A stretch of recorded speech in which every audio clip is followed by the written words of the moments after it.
And the tune bigger than the team. Yeah, watch your drone. The government don't like drones. Must go. That's it, must go. Must go. That's it, must go. Must go. Regulation must go. All right. He's the murderer. Who must go? That's it, must go. Who must go? Who must go? No, Edghill and Indar. Good, all right. No, we're dealing with the two collapses first. Jagabats. Don't let me confuse the state. Jagabats. Right next to the other. Come on, let's What go. if I close the about? Let's go. Who must go? Edghill and Indar. Who must go? Edghill and Indar. Who must go? Edghill and Indar. Edghill and Indar. Edghill and Indar. Edghill and Indar. Who must go? Edghill and Indar. No. When? No. When? No. I said, who must go? Edghill must go. Who must go? Edghill must go. Who must go? Edghill and Indar. Who must go? Edghill and Indar. No. When? No. I said, who must go? Edghill and Indar. Edghill and Indar. Who must go? Edghill and Indar. No. When? No. Who must go? Edghill and Indar. Who must go?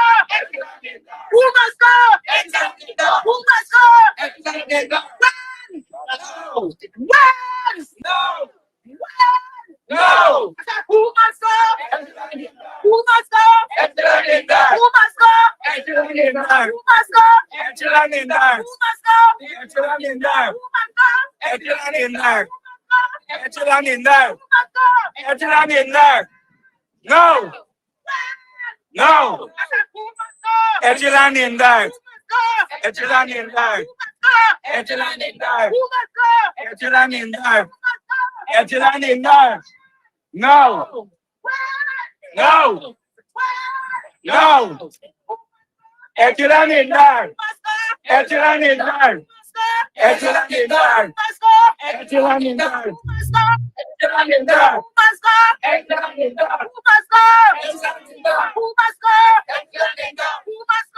Edghill and Indar. Edghill and Indar. Time to take to the streets, Delta9 travelers. What's going on your side? Edghill and Indar. Edghill and Indar.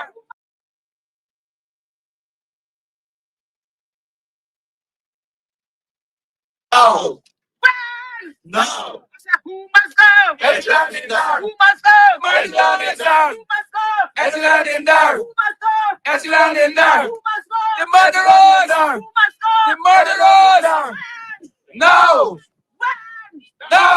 When? No. I said, who must go? Edghill and Indar. Who must go? The Jagabats. Who must go? The murderers. Who must go? Edghill and Indar. Who must go? Edghill and Indar. Who must go? Edghill and Indar. No. When? No. When? No. Who must go? Edghill and Indar. Who must go? Edghill and Indar. Who must go? Who must go? Edghill and Indar. Edghill and Indar. Who must go? Edghill and Indar. No. No. No. No. Who must go? Edghill and Indar. Edghill and Indar. Edghill and Indar. Edghill and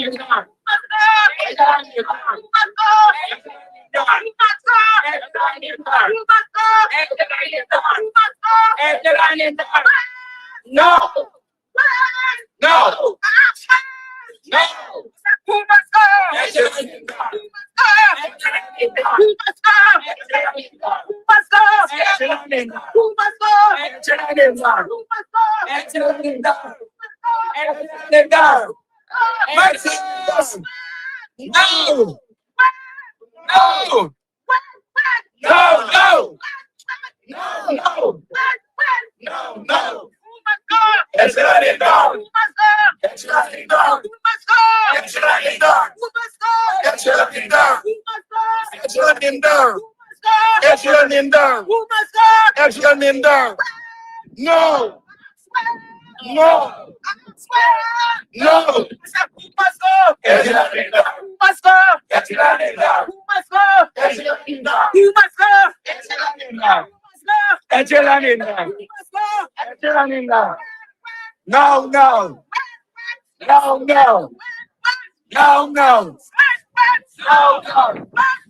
No, no. No, no. Who must go? Edghill in Dar. Who must go? Edghill in Dar. Who must go?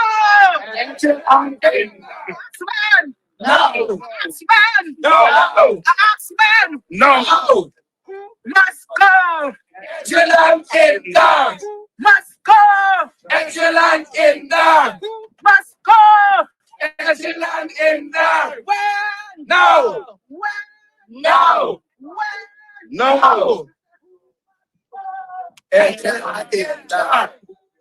Go! Edghill in Dar. Go! Edghill in Dar. Must go! Edghill in Dar. When? No.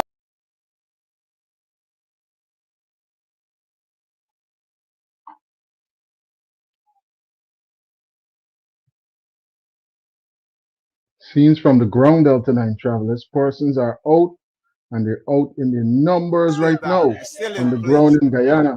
The issues at Marad, which fall under Minister Indar. If they are still in place, none of the employees there is going to want to come forth with the truth and speak truthfully as long as they're in place.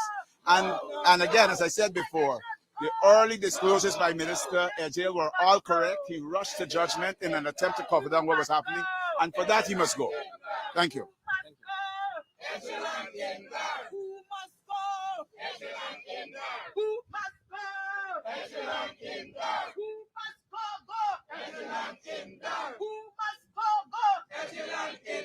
Who must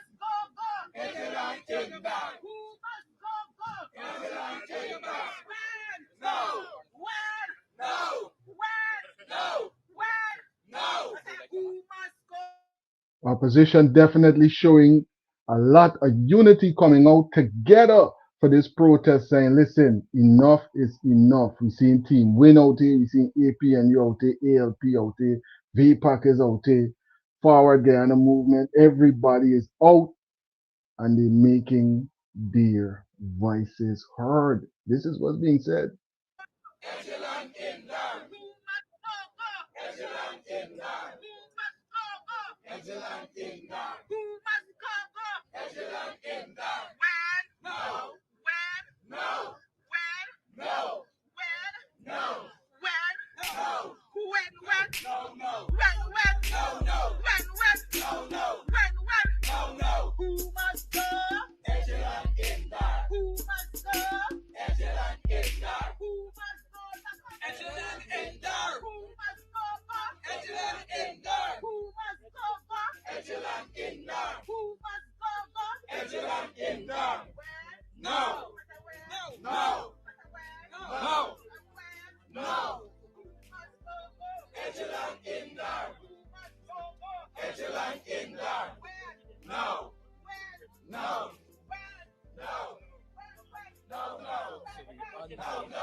Conference Center, as you see this protest happening behind us on the occasion of the 5th sitting of National Assembly. Of course, you know, this concerns the conduct of the administration leading up to the horrific capsizing of the ferry, and of course the conduct of the administration during.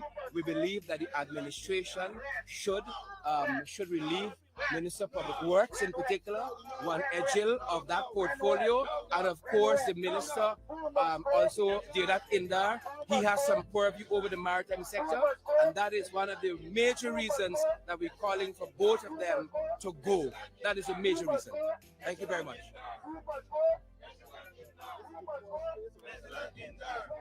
This is a continuous process, as you can well imagine. The Guyanese families who are going to be affected by this, their lives won't seem to be affected when the COI is finished or when any of this is finished. And we want justice for them. And so this is a continuous process, using all of the tools in our arsenal as a parliamentary opposition, as a combined opposition. This is one of those things that we're going to be doing. With regards to the COI ministerial, are you satisfied with the team that the president would have assigned so far on this investigation? No, we have concerns with the entire approach to getting the team. And we believe that the parliamentary opposition should have been considered in terms of picking members for this team, at least consulted on this process. And that is one of the major things we have against the COI as it is currently constituted. Thank you very much.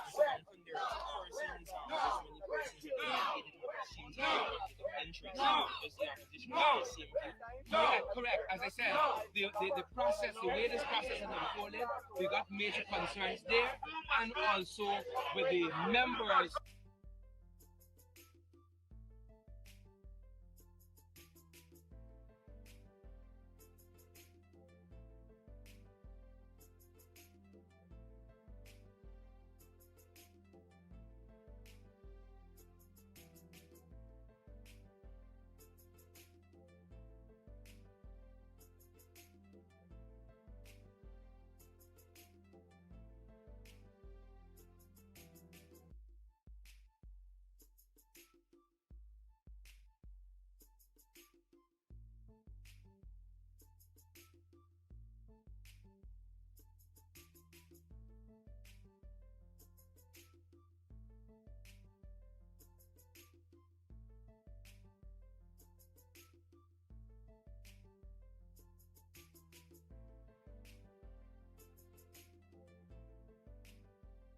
This morning, and when I spoke to Mr. Frank this morning, he said to me that nobody gave him any word.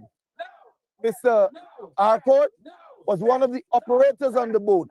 To date, they have not given them any information as to where their sons are. This government must be held accountable. This government has failed the people of Guyana. Repeatedly, we spoke about poor infrastructure, poor works, poor public service, and this is what the result brought. The boat should have been decommissioned. It should have been out of the waters, and this is time that the government should stand and take the blame. Accept the reality that it is because of your poor management, a boat that should have been off the ocean, 87 years old, was there, and it killed our Guyanese brothers, sisters, and our children. And it is time that the government recognize that the blame must be placed squarely at their feet. And instead of running down the road, they should let Edghill and Indar go. Edghill lied to this nation.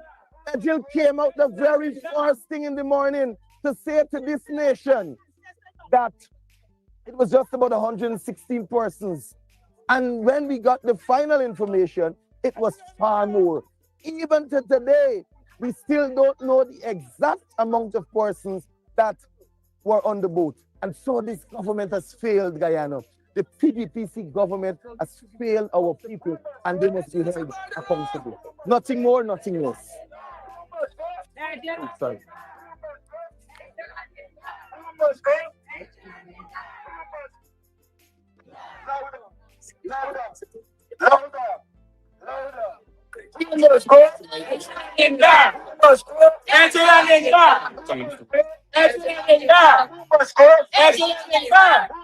I'm not sure the person spoke to this, but in 2022, a contract was awarded to complete the Port Kaituma stelling.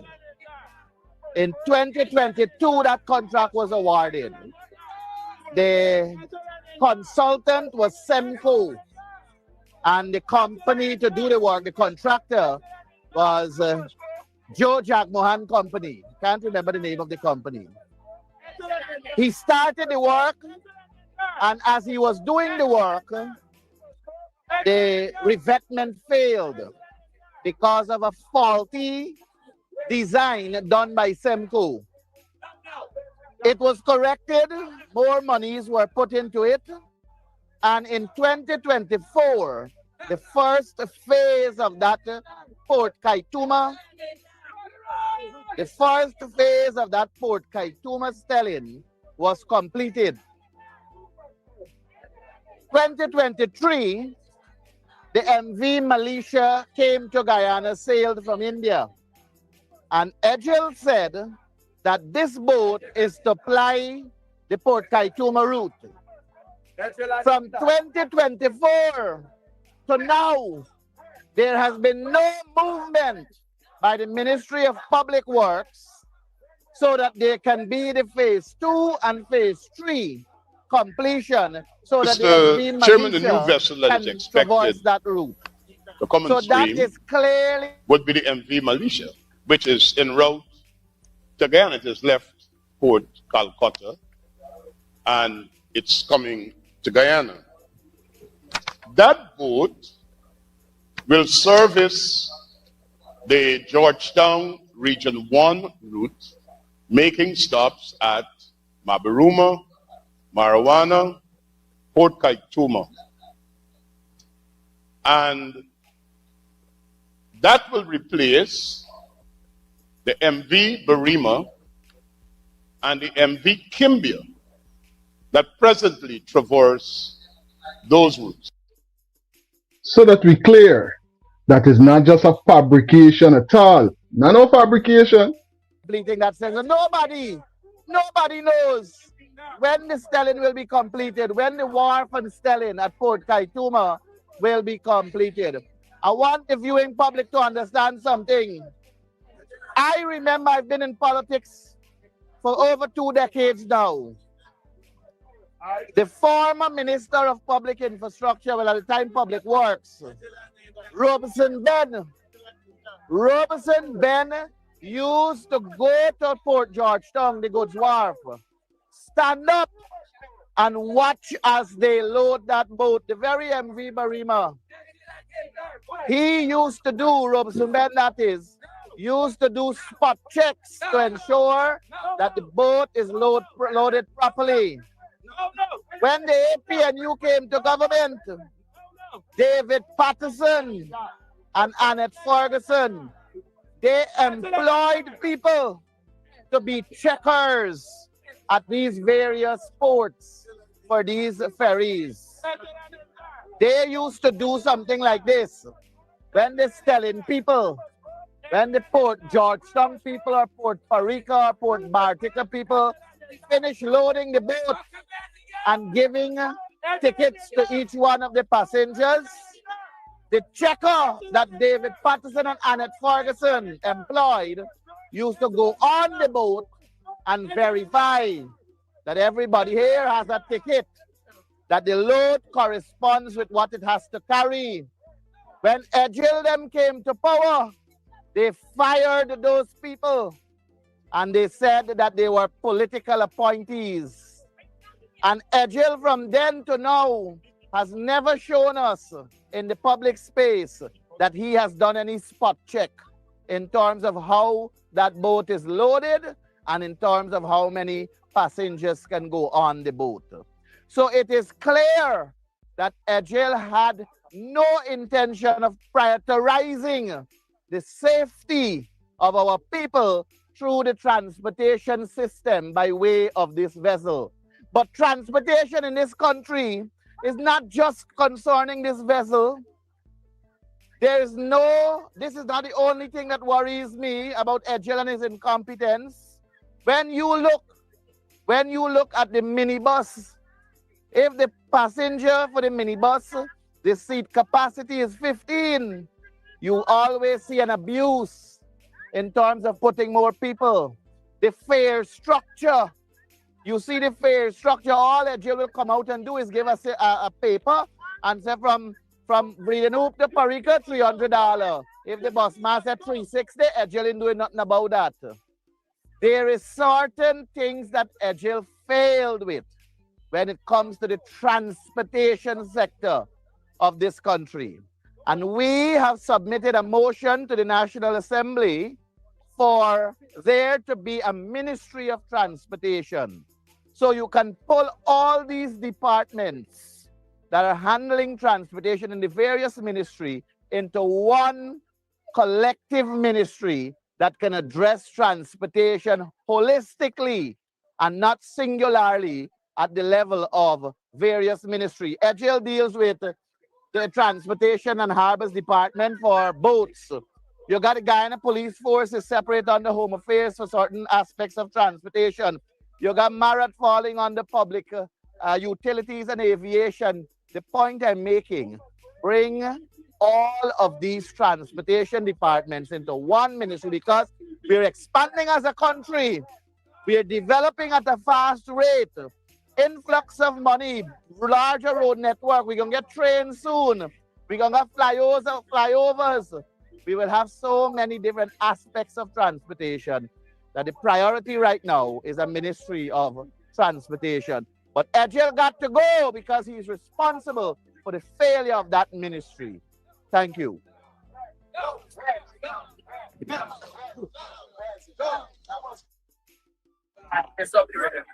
You know we can do this, right? Who must go? PPP must go. Who must go? PPP must go. Right, yeah, but it's not like. 1, 2. All right. You made a bad because you already said must go. So just PPP, right? Yeah. Who must go? PPP. Who must go? PPP. Who must go? PPP. Who must go? PPP. 1, 2, 3. Who must go? PPP. Who must go? PPP. Who must go? PPP. Who must go? PPP. Who must go? PPP. Who must go? PPP. Who must go? PPP. Who must go? PPP. Who must go? PPP. Who must go? PPP. Who must go? PPP. Who must go? PPP. Who must go? PPP. Who must go? PPP. Who must go? PPP. Who must go? PPP. The PPP. The PPP. Who must go? The PPP. Who must go? The PPP. Who must go? PPP. Who must go? PPP. Who must go? PPP. Who must go? PPP. Who must go? PPP. Who must go? PPP. Who must go? PPP. Who must go? PPP. Who must go? PPP. Who must go? PPP. Who must go? PPP. Who must go? PPP. Who must go? PPP. Who must go? PPP. Who must go? PPP. Who must go? So today we're out here. We're calling for the resignation of the Minister of Public Works, Bishop Juan Edghill, and the Minister of Public Utilities, who has responsibility for maritime, Deodat Indar. This is not something new. Leadership must take responsibility. This is not unfair. These people lost their lives in something that could have been avoided. Guyana has enough resources to look after our own people. It is disheartening to see that the poor people are living as second-class citizens in their own country. Their bodies have been floating around in that Atlantic Ocean as though we have no concern for them in life and in death. Accountability starts at the top, and it has been never done before, and Guyana is not the first place for it to be done. And whenever they take praise in their high office, they must also take responsibility in their high offices. And therefore, we call for them to resign and let an impartial investigation be done where persons have no affiliation with Guyana or the government. So therefore, these people can have some sort of justice in their deaths, and the families can find some sort of closure. This is not for anybody else, but for those persons who would have lost their lives. And those persons had no choices because of the kind of country they're living in, where opportunities are only given for a selected few. Only the rich get to fly on the plane. The poor cannot afford to do it. So they had to take this as their alternative. So it wasn't that they didn't have any, that they chose this. They had no other option to take it from. And therefore, they must take accountability for their action. Because when the good happens, they take praises for it. So therefore, when the bad happens, they have to take responsibility. And they have to step down and allow their officers to investigate impartially. These people have to have some sort of closure. Had it been a different situation where their family would have been in this situation, they would have upturned every stone. They would have searched every ocean for their loved ones. And therefore, they should be given that same privilege to the poor people of this country. Edghill must go.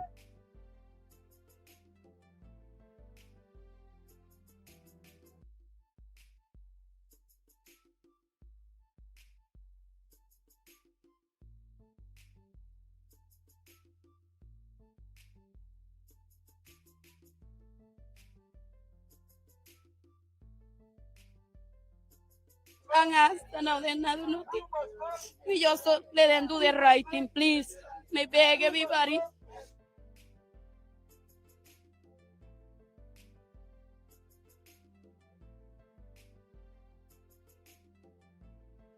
Because of so many of our brothers and sisters and what they got to deal with on the ground, the things that could have been avoided, that clearly you're able to see what's going on right here.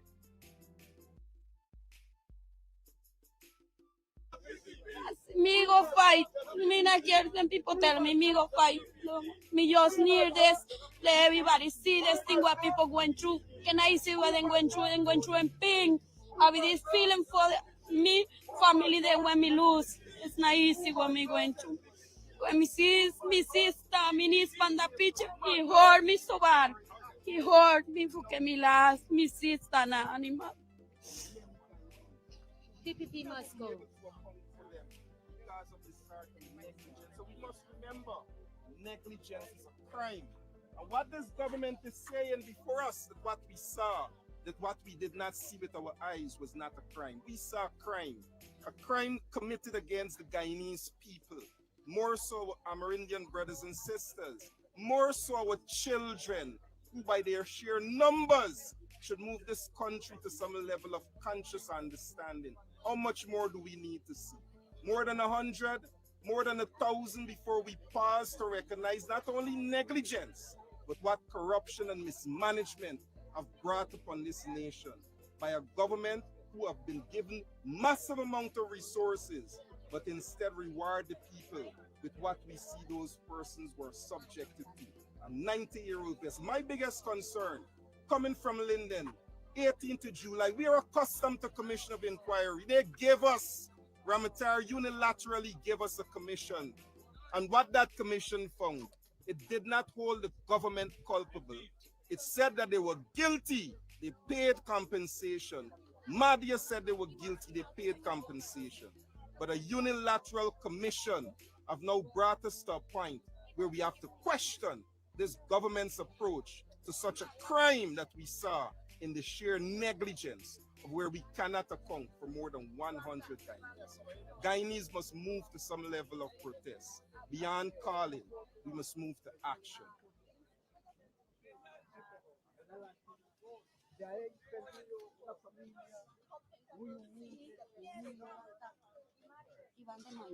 Y lloro por mi nieta, no porque le tengo rabia a los guyaneses. También los guyaneses están pasando un gran dolor, como lo estoy pasando yo y de mi familia, que se perdieron en el barco. People must do something porque what he lost, he lost, it's not animal, just so people like me. He said, please, we must do something porque he lost a niece and a sister. Please, Daddy, he said, must do looking on the thing and the people must do right thing, no must do bad thing. I didn't say nothing bad for them. Must do the good thing in the slide for you shoot what you get and please. I be poor, I be need just this. Let everybody come a helpless thing. This thing not easy when people went through. Please and thank you.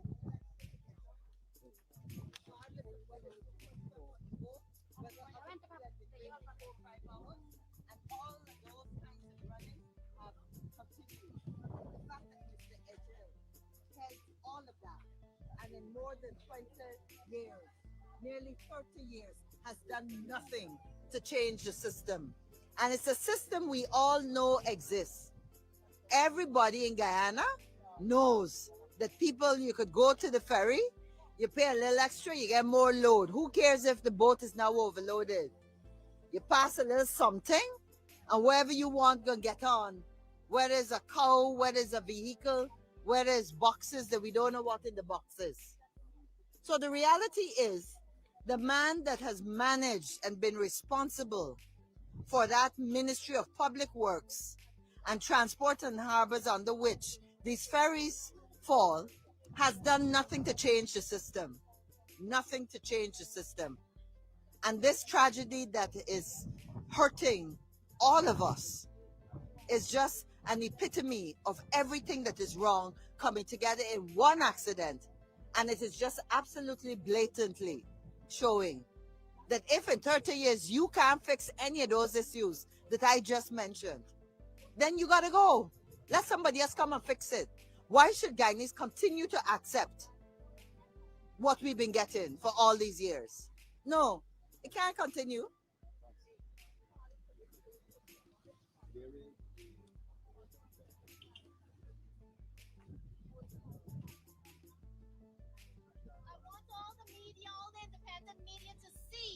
That these families who have been through so much, who have been through unimaginable ordeal at the MV Barima tragedy, these families who have lost 3 loved ones, Clarence Valencia, Baby Kelly, and Haley Williams, are being prevented from entering the public house.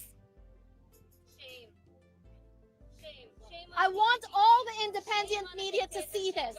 That directives are coming from the PPP government to the police force to prevent these children who are standing here in the shade, in the sun, in the scorching sun, after they have been through an unimaginable ordeal. After losing 3 of their relatives. This is the heart of the PPPC, or last heroes. Shame. When the PPP ministers are driving in with their air-conditioned Land Cruisers and Prados straight up to the door, show the media, show the people the incompetence of the PPP government due to the incompetence of Minister of Public Works, Juan Edghill. Tell them their names, baby. Kelly. Baby Kelly and Adheres Williams.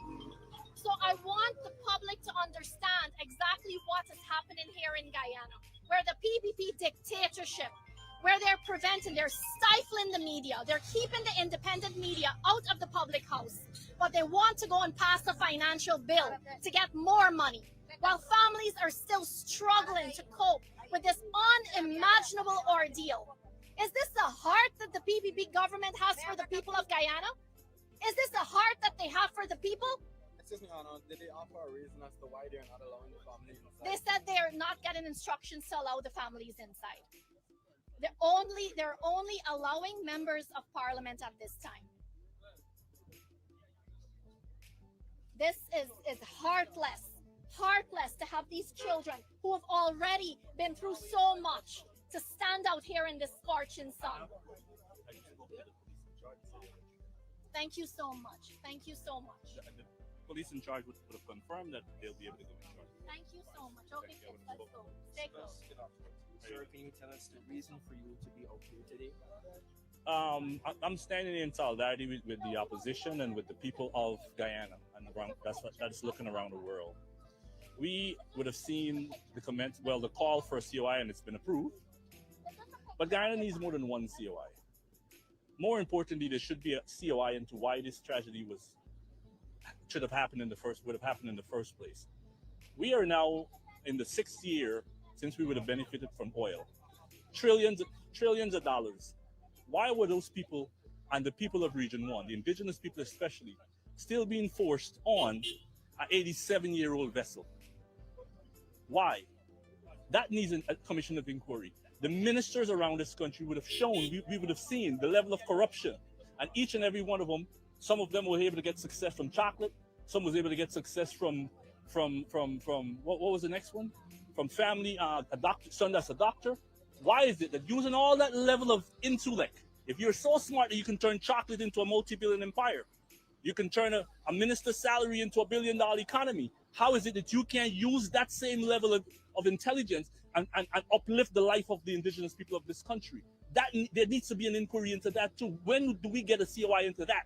Why is our indigenous people of this country still being left to live as not 3rd, but 4th and 5th class citizen in an oil-rich country?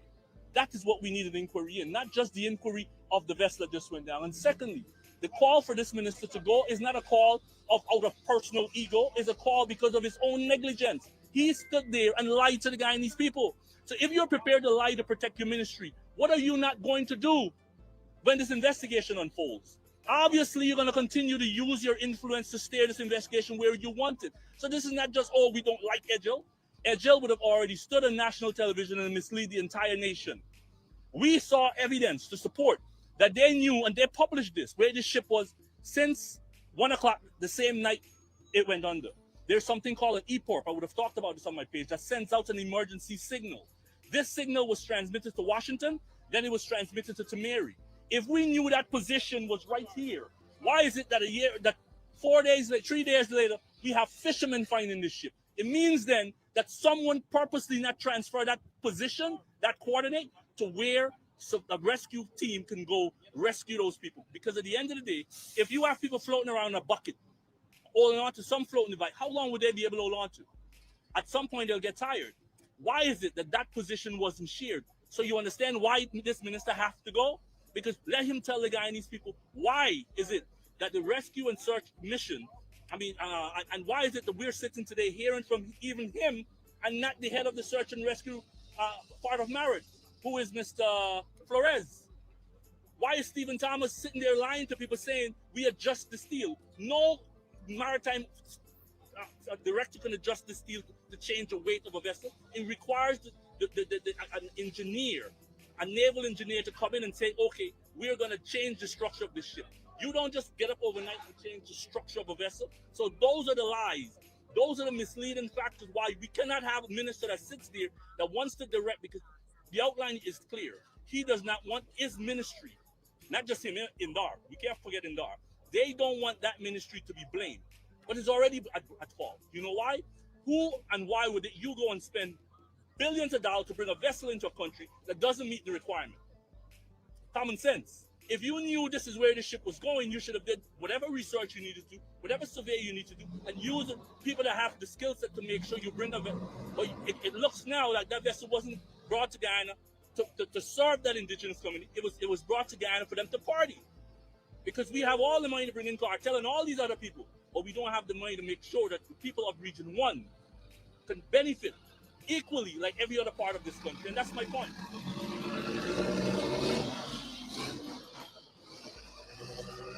How you doing?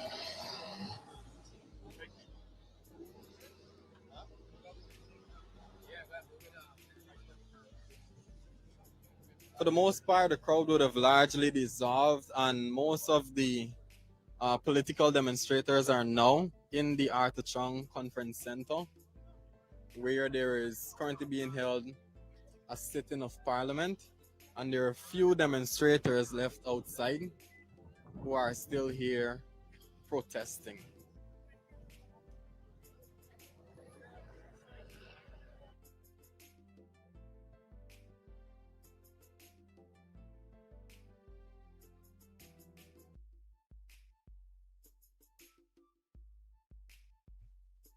Unity or else, more of the same Delta9 travelers, and you could see the opposition coming out, and they're coming out together against what's going on right now on the ground in Guyana. Big up to all the travelers who are part of the live, everybody that's in the chat. If you haven't already, more than 200 persons live here with us from all over the world. Take some time and just thumbs up the live so that persons all over the world will see this live presentation popping up on their timeline, saying, listen, there is the opposition in Guyana coming out, and they're coming out unified, just like persons were calling for a number of months. There is the opposition, and they're coming out unified against what? Everything that went down with the MV Barima. We're going to get into some more details right now, coming straight from the ground in Guyana. Thanks again for spending some time here with us on Delta9 Media. Not being there. What is wrong with you? I am late. Steven, I am an MP too.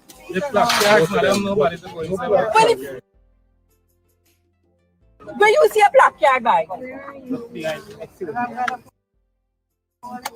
Yo, what kind of foolishness is these police be going on with this? What? Like, it's really upset me to see how they just treat some of these MPs, you know. MP supposed to be treated in a certain way. You're supposed to, are you blocking the MP from going to Parliament? Listen, I tell him. At least you're going on though. Must be in there. What is wrong with you? I am late. Steven. I am an MP too. The black tags, madam, nobody to go inside. Where you see a black card by? I have no idea who you are. Let's see, give it back to The police out there, they don't know who's a member of parliament and who's not. No freedom of It's speech. shameful No to be a sergeant and not know. Can we just have roses, officer? We just have Confirmation, roses. boss. Let's go. Come Black on. up, black.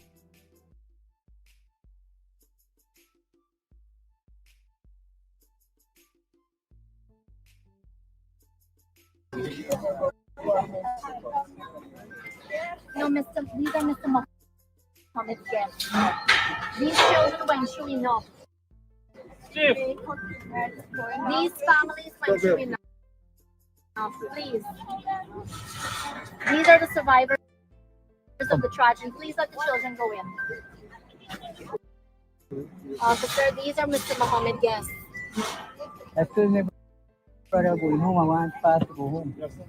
Officer, please.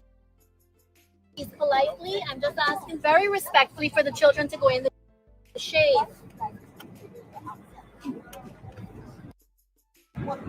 Who is the senior officer in charge?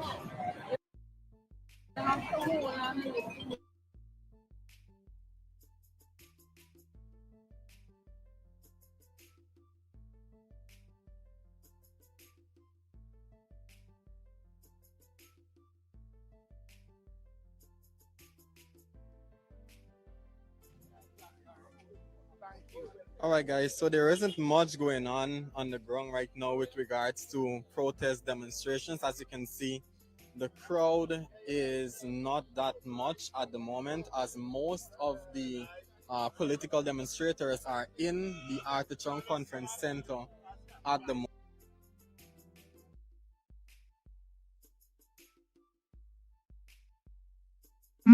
And it heals me within from the hurt that I am having. Many of you may not see it, but I'm feeling it. As an indigenous aunt, an indigenous grandmother, an indigenous sister, an indigenous cousin, I feel it. And I feel it for you, my brothers and sisters who would have lost. So I know a lot of people said, let's don't bring this, get this political, let's don't get this, let's don't. I read some things. I love reading a lot, and that's where I get most of my information from. Some of you I disagree, some of you, and many of you I would not respond to, because I think some of you would have missed the point in what some people would have actually lived by. This is Guyana we live in, and we live in a democratic country, a country that is governed by governance. We have ministers that lead all these ministries, and somebody got to be held responsible. Who is going to take accountability for this? Who is going to take the responsibility and accepting that it's their fault? Are you saying that we indigenous people should accept this and say that all the and you know, like, I don't even know where to start and how, like, because all this information in my brains are so compact. And they want to go from back to front to back, up and down. So y'all excuse me if y'all hear I go out a little bit out of context. So you're seeing the whole land, and you realize that, hey, this is it now, you're going down. And these are little babies. These are little babies that are, most of them, and so that there are so many babies on that boat. Many babies. So many children on that boat. It is hurting, it is hurtful. And I want to say, instead of calling for the resignation of Indar and Edghill, the whole government should go. The whole government has to go, because this is not the first incident. You had the Madia Dorm fire. The whole government, I want to use this medium to call on all Guyanese. So let's have a month of protest throughout Guyana. Let us coordinate with the diaspora overseas and in Guyana, and let us help keep up this pressure. It must be a protest throughout Guyana, Linden, Borbies, Georgetown, Demerara, throughout Guyana, because they must never cover up this one. They must not cover up this one. they cover up. They think they cover up Adriano. They're trying their very best to cover this up right and now. you see in the court right now, they're fighting the families and parents of the Madia fire. The Madia fire. Imagine they're fighting them people. And they expect us to believe they're going to take care of these guys here. Yeah. Right? Yeah. Yeah. And that is why you have to bring a halt. It must not be business as Put a usual stop in to it, there. right? You understand? Agreed. Yeah, you do you hear me? There must not be business as usual in Guyana. I'm calling for total shutdown of the country.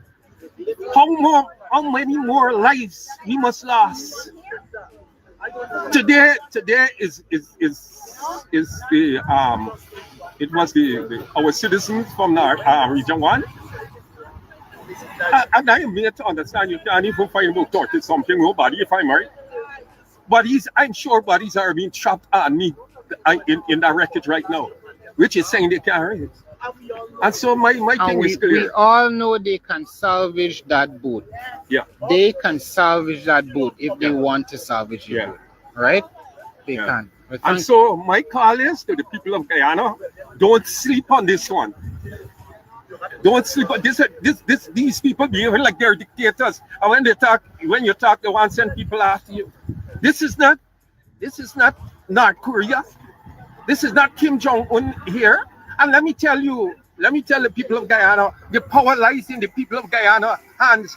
Because if you decide enough is enough, that's it. But if you sit down with the Madia Dawn fire, you sit down with Adriana Young, are you going to sit with this now? No. Please don't let us do that. There must be nationwide protests. Also, our Diaspora family in New York and in London and all these different countries where Guyanese reside, throughout the world where Guyanese, yes, there must be a protest. Thank you. Thank you so much for your comments. Just catching this again. Don't show your face, hide your face. Right? This is victimization. You gotta hide your face too? No? All right. Stop killing our people. Do you have any comments that you could share? Even though you don't have to hide your face. And Guyana, you gotta understand, these are some brave souls, especially the woman behind this placard here that hides your face. It's not that your face sour Guyana. I seen behind the placard. But its victimization is real. Yeah, that's what I want you to understand. Thank you so much. All right. This I posted down here. You could see we don't have. Sorry to be blocking your way. Do you have any comments? My Francis, I just happen to be out here just like you, boy. We in this struggle. You mean just like we want to inspire the people at home. Yes, I just had to say that we gotta call them out. So we leading. So they gotta come out. This is an injustice is being done in this country, man, and we all gotta come together to hold this government accountable. You know, so we can talk later. All right, guys. See some of the other people down here. Gentlemen, lady, how are you? Good day. Good day. How are you? Any comments on why you're here today? I can take care of me. I can call somebody. What brought you? Loss of lives?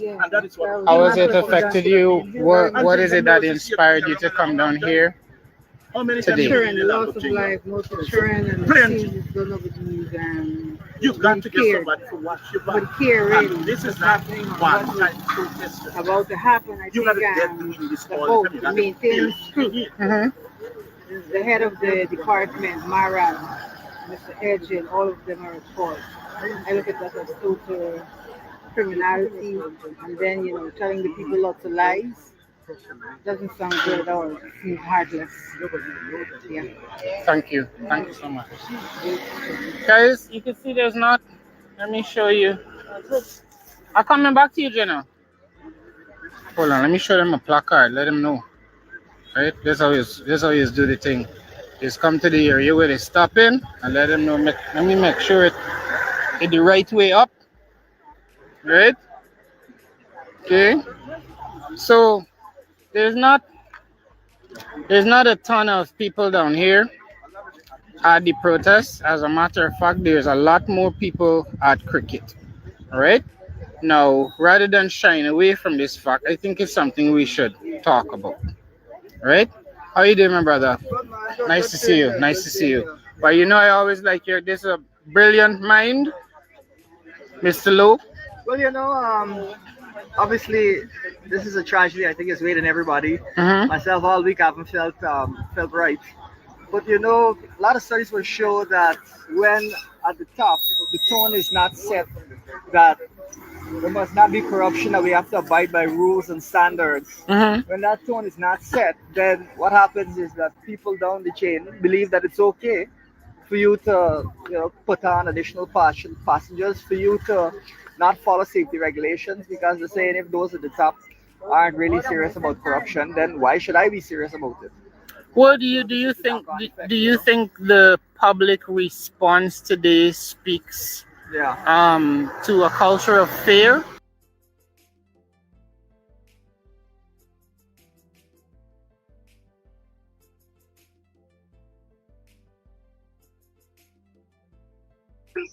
Unity or else. Unity or else.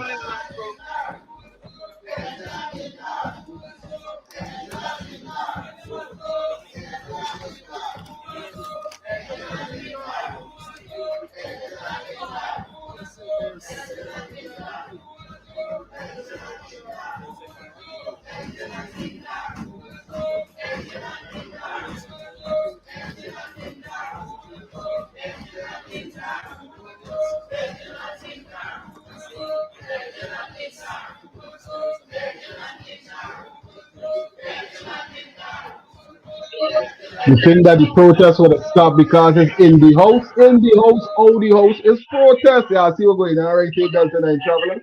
Thumbs up the live, let the world see what's going on.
So I am saying, and I have written a lot about this. I am saying over and over again, and I'm not speaking on behalf of any political party. I'm speaking as a leader of the farmers' organization, of which you are a farmer also. That we are calling for the entire dictatorship to go. This is not a government. It doesn't represent anybody. If it did represent people, then it wouldn't behave like this. You know that. So it has to go by any means necessary. And by that I mean is that we all of us, we have to be united, set aside whatever differences we may have, or perception of what, or a characterization of what is happening.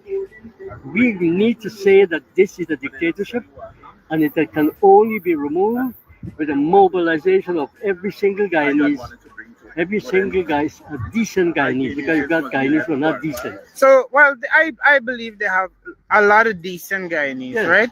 But what do you say to the culture of fear that quite often when we call movements like this, when we call people to come out, people seem so fearful that they often will stay in. That is true. What do you say to that? Yes, I agree with you. That is true. But You have a lot more experience, Yes, right? yes. So historically, I want you to track it for me. Like, when did you see a shift in Guyanese willingness to advocate for issues that concern them, and what do you see as the way forward? The shift is coming about because all the opposition forces now were here just now. You saw that, and you know for yourself how long it took for them to come together, to sit or meet together. How long it took? It took years for them to do this. I often give Darwin, I give Terrence credit, right? Jenna is a man that is one of the people I must credit during the 2025 election of really being one of the people that's trying to bring people together, right? Jenna was not, you pick a party, but this is one of the men, I would say, really committed himself to trying to bring people together. Yes. Okay, so that's the place he's speaking from. I came to you all right, despite all kinds of. There's a lot of back and forth, right? And people telling me, don't talk to that one, don't be seen with that one. And that kind of nonsense has been going on. But you know, Indar knows that I resisted that. And I am not interested in people's personal life or what they did in the past and so on. I'm not bothered about that. So don't tell me you mustn't talk to them, this guy, because this guy is a crook and that one is a crook and so on. You examine yourself to see whether you're a crook too. You understand? So don't tell me that. I'm a big man. I've been in politics for more than 60 years. I represent people at all levels, and I must decide who I must talk to. You don't have to go eat and drink with a man to talk to him and associate with him. I'm sure you know that there are a lot of people who you would like to sit down with. But when it comes to the people's interests, you will set aside any differences you may have with that particular person or that group of persons. Me and Mr. Witter, our relationship as the president for the TUC have gone on for more than 30 years. And yes, we have discussions and argument and passionate argument about how we move. I show you, Mr. Witter had a lot of fights over the cricket results are. You pay some attention to it. Come a bit closer. Yeah.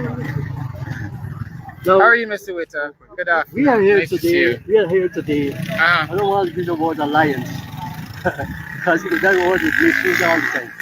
We are here today as a workers, the president of the workers' biggest federation, the workers' union, the largest and the oldest trade union movement in this country. And I represent farmers. You're a farmer. You're a beekeeper. So we have the biggest constituency in this country, and we are arguing for an administration that represents the people of this country. And we're saying in one voice that this here is not an administration that represents anybody but themselves, but a few, not the many. And we are prepared to go to greatest length to get rid of them. And we're not afraid. And we're calling on everybody who is listening to us that we're going to continue this thing. And I know you are going to, you too will be behind us as far as 100%. 100%. To mobilize people up and down the country. We do not have to have protests only in Georgetown. We must have protests in every single region. Every single region. And we must organize that protest. It mustn't be a haphazard one-off protest. And we want to form this broader committee where people can speak for themselves and they can bring out more people. You asked me an important question, which is bothering a lot of people. The dictatorship is terrorizing and what you call putting fear into people's mind by associating with Mr. Witter, associate with me and associate with you because we are vocal, and they say if you go talk to them, man, you're gonna lose your work. And we know that has happened to many people. It happened to police people. And what they don't understand is that if you drive fair into people to the extent to which they have to go underground, what you're doing, you're preparing a force that is unstoppable. The Russian Revolution, these guys who didn't have the privilege that we have to talk today, no, they had an underground movement that opposed the most repressive rulers, the Tsar in Russia. Well, talk to that. Expand on that a little more. I think I need to be entry. I see a little flurry of likes there in the comments. People want to hear about that. How do underground movements change The underground movement has to be that people need to meet away from the sight of the spies and the elements who are propping up this regime, and begin to start to discuss that network, build a network of people on the ground, to be able to mobilize. Let me tell you something. The police and army are ready to move on these bastards, you know. But the problem is they want leadership. And political leadership, because the political leadership that the people have elected are now beginning to get a sense that they have to lead. They have to lead. And today they were here today for the first time. They came out today. And you know how I have been trying to get people together. You know that. Endlessly. Don't go mess with it. I want your comments too. And being vilified, marginalized, because I've been trying to do that. But I'm happy to say we have won that battle. All right. So no, I don't have to go behind secret to talk to you. For me, we can shake hands in public now. Yeah. Jenna's been my friend for a number of years. And Mr. Witter, please, from your perspective and your experience as a trade unionist, what do you have to say to the people of Guyana today? Why are you out here? And how does this issue affect workers and workers' rights, especially in the light of reports that Kevin Pyle, the captain of the MV Barima, has been in custody for well over this 72 hours that he's supposed to be? Well, thank you first of all for interviewing. And I will like to use for my reference point People's power, no dictator. No dictator. Now, we have to, whatever I'm going to say, has to be placed in a certain context. What it is that has brought us where we are today. And I am suggesting that we are here precisely of the fact that what we have before us, it is not what some may want to refer to as a creeping dictatorship, but what we have is a sprinting dictatorship. This dictatorship is running faster than Bolt. Now, if one were to look at recent events, it is clear that those events clearly establishes the characteristics of a dictatorship. Let me just cite a few instances. One, the convening of parliament.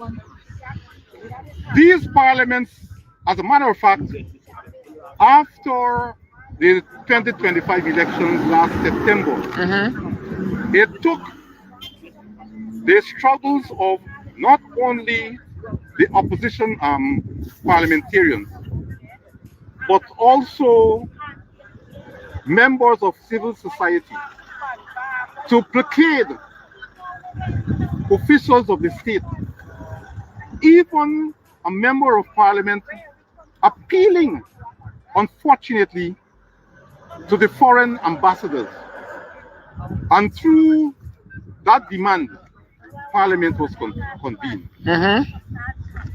And even when that parliament was convened, through pressure from the ambassadors and members of parliament and members of civil society, what we saw is that at the convening of that parliament, rather than using the occasion to discuss matters pertaining to the interests of the people,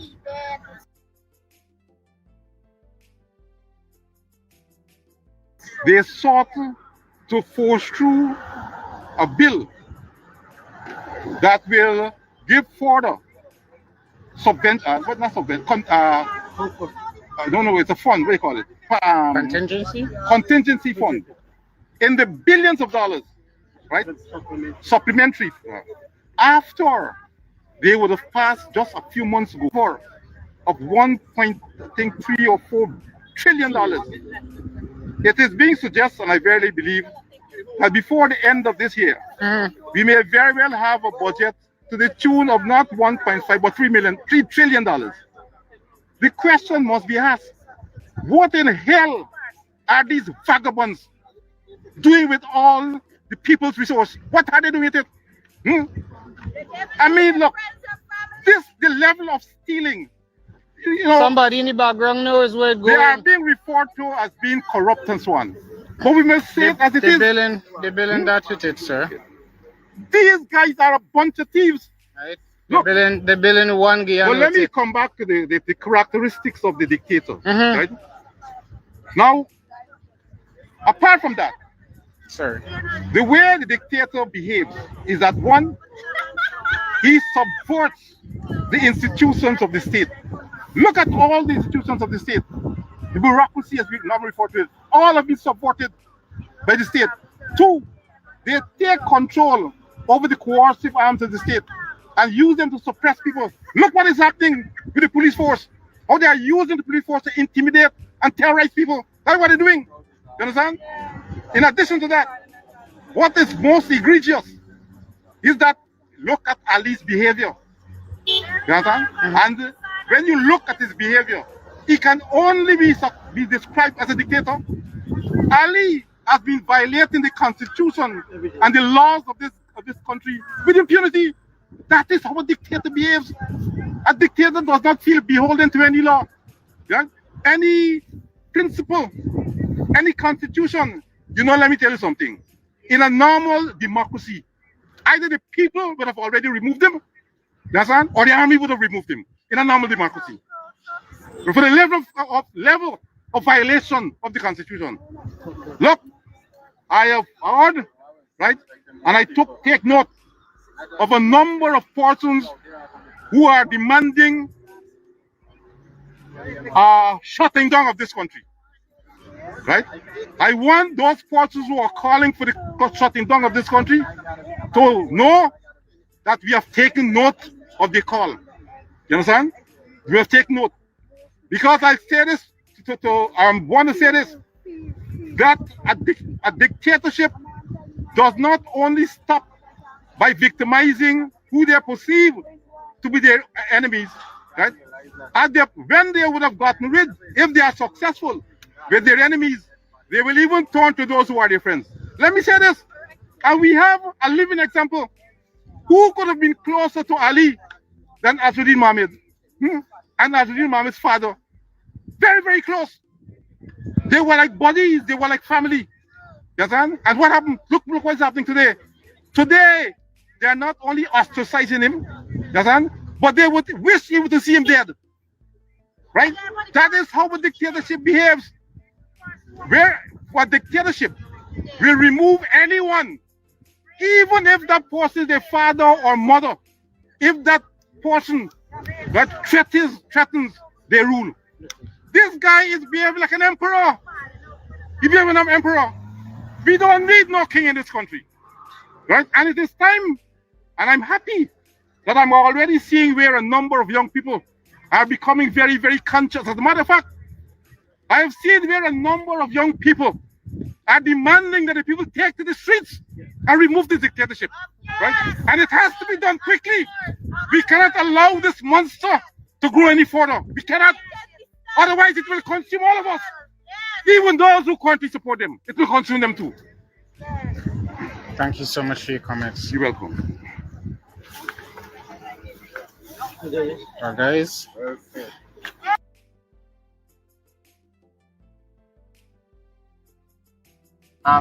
People are so bold as to speak up against corruption as fearlessly as Brian has in the past and continues to do, even at risk of people, the PPP sending thugs after you with baseball bats and the like, and he still speaks out. So I give a pound for that, right? Why are you here? How did this affect you? And what do you think the remedy is? Also, why do you think that after people call to come on the street so many times, is it the culture of fear? Why is it after calling to come out, we still end up seeing not, there's not hundreds, not even dozens. There's maybe a couple dozen of us down here. I asked you a lot of questions here, but I don't talk now, so you could talk. I'm here for the victims of the MV Barima, an 85-year-old rust bucket that this government kept in service, fully well knowing that this boat was in major need of repairs. I would not have repaired it. I would have simply docked it and left it at the side of a scrapyard somewhere. But they have a tender out for repairs to this boat. And when you look at the list of things to be done to it, you realize that that boat was sailing on the grace of God. When you look at the stuff that is needed to be done to that boat, you realize that they knew that the MV Barima was sailing with God's love and nothing else. The engineers on the boats demanded that parts of it be changed immediately. That cement over the holes, Brian, and the rusty pipes. Over the pipes. This boat was barely sailing, and then to top that off, you kept adding more weight. A phone call would come, don't leave us yet. You have to take this engine up, you have to take this generator up, you have to take these steel pipes up, you have to take these rods up. But we can't take more weight, you have to take something off and put on these stuff.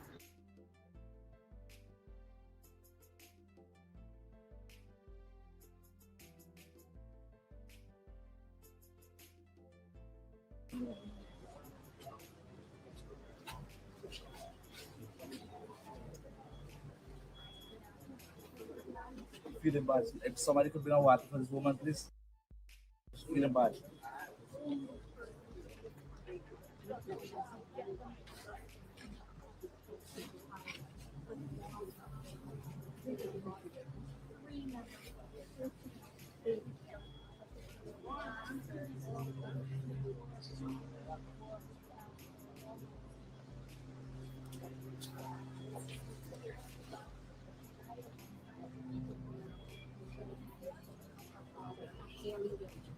So they have lost 3 family members. It's been an unimaginable ordeal for them. To add insult to injury, they buried them with an excavator burial. Can you imagine that? With a sitting minister present watching the burial. So they have been through an unimaginable ordeal. And they came here today to the people's house, to the public house, to ask for justice and for accountability. They were also promised a tomb burial, so they're still waiting for that. Their family is still waiting for a tomb burial. These are the final rites for their loved ones, and we ask that the government of Guyana respect their rights and to give them the justice and the accountability that they require. I use this opportunity to say that the Office of the Leader of the Opposition and the Reinvestigation Party reiterate the opposition leaders call for the immediate resignations of the Minister of Public Works, Minister Juan, Edghill, and Minister Deodat Indar as well. So we reiterate that call today. So the family is here to ask for accountability and for justice. Thank you.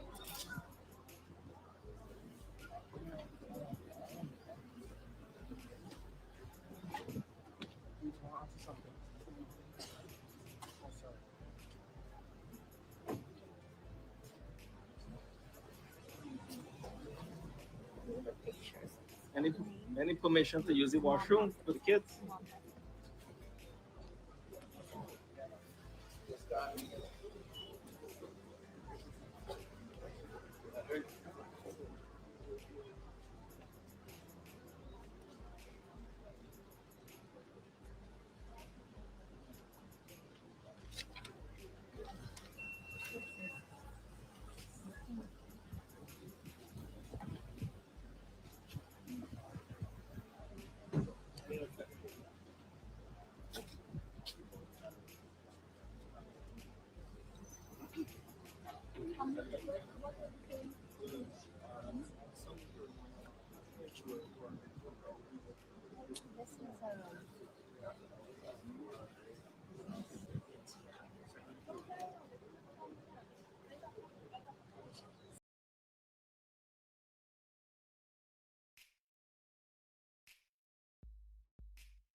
Never happens again in Guyana.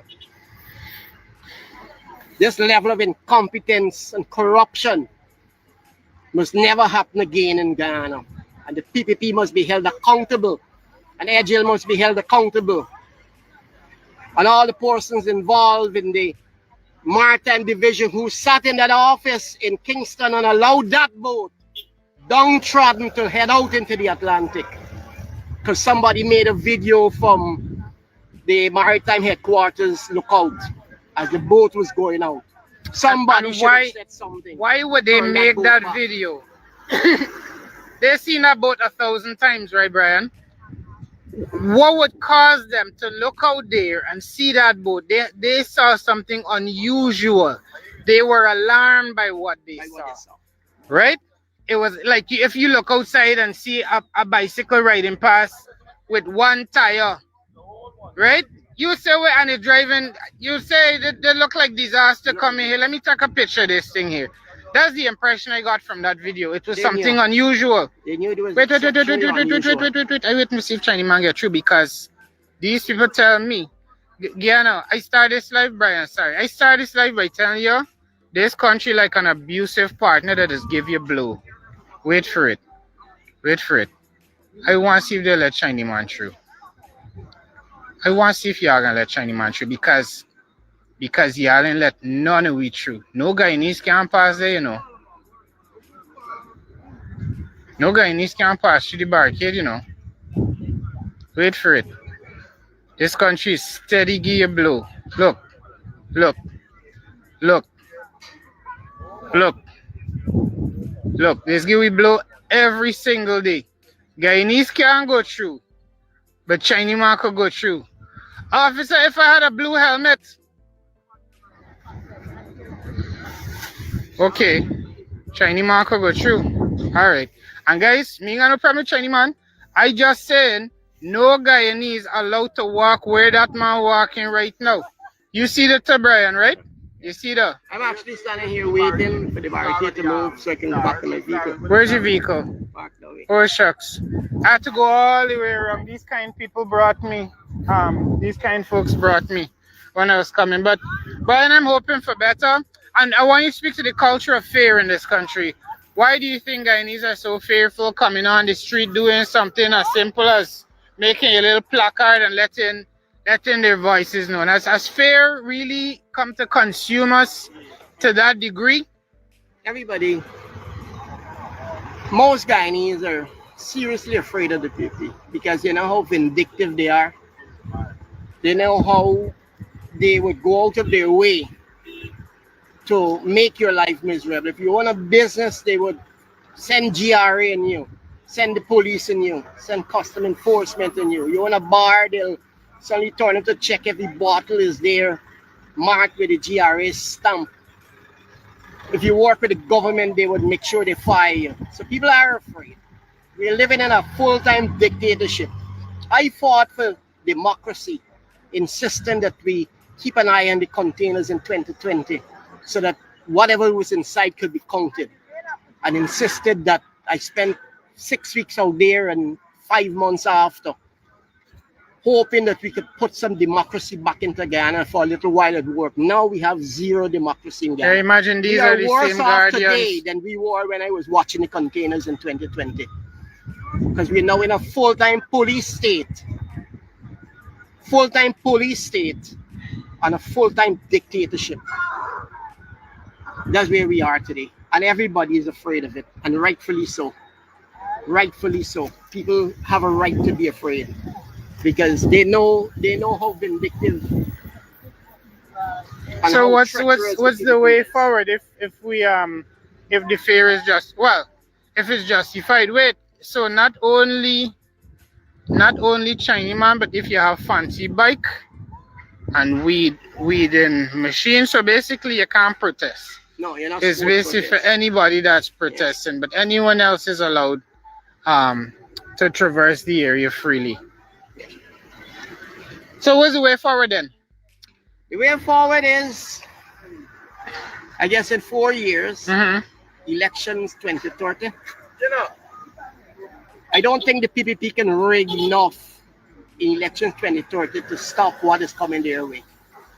They rigged with 78,000 Venezuelans for 2025, and they had the US ambassador and all the concerned people on their sides.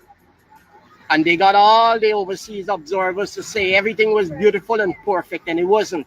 Because to this day, they have not done the verification process for the elections of 2025. We spent 6 months or 5 months in 2020 waiting for the verification process to be done.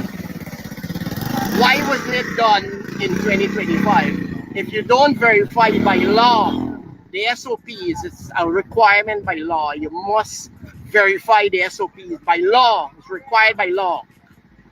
If it's not done, you cannot declare a winner of the elections. There was no verification of the SOPs in 2025, so how can you declare a winner for 2025? The elections are still undecided, on call at this point, because you haven't done the verification process. And they know they cannot do it. They knew back then they could not do the verification process because they know this skullduggery would be uncovered. They knew it would be uncovered, so they whitewashed it over. And they got all the groups, the private sector commission and all the PPP aligned groups to agree with them and smother it over. And they never did the verification process for 2025. And the law requires it. And if it's not done, you cannot declare a final winner. Or these guys clearly have no respect for the law. No, I hope you guys... They're backed by the US ambassador. I don't know if they're backed by the Trump administration, but I know they're backed by this US ambassador. Thanks for your comments, Brian. Good. All right. Well, you heard some comments. Down there. I will be trying to respond to you, CC Forbes. CC Forbes says, no disrespect to you, Francis, but y'all taking blows. Y'all taking the blows, man. What do you mean we taking the blows? Like we taking blows with the amount of people here? I am not the father or relative of any of the people that perished in MV Barima, but I care about them, and I know many people at home care about them. This is why I spoke about the culture of fear, but it's not me taking blows. We as a country taking blows. If more people could show up for cricket than to come to protest this issue, then we taking blows as a country, right? I even know people that were going to cricket last night, but don't have the time to come out and protest when up to 200 people were sent to their death in a 87-year-old piece of scrap metal. I not taking no blows. I taking little sun, and I taking little North Atlantic, the sea breeze from the trade winds. I taking a little breeze and little sun and little opportunity to stand against injustice. And I know not everybody has the time and not everybody feels comfortable, but we're encouraging you, and this is not the first one. If you feeling bad, like you was one of the people that was badding up on the internet, but how you gonna come out and take to the streets and hey, well, here we are on the streets. And I'm not seeing you. And if you're there liking this post, that means you're on the wrong side of the screen. Okay, so for those of you at home that's be badding up about take to the streets and run, we're gonna put run. Y'all come out and row with us next time. Okay? That's all I'm saying.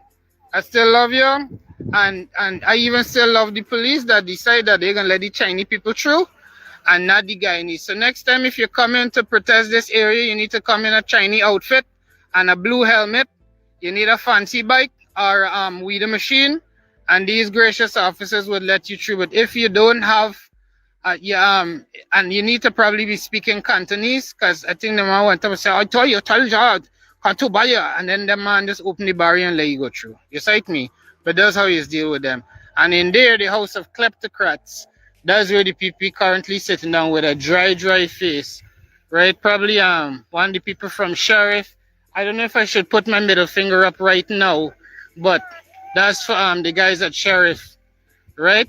That was, and I share it with you guys at home as well. That's because most likely the people from Sheriff, Court Campbell, one of the other sycophants, and just joining Brian here to give the state our finger. Come on, come. So we're standing in defiance of the kleptocratic dictatorship that would train their drones on us in an unsafe manner. And they didn't have this drone to go fly over the black belly ship. Now let's just take this opportunity.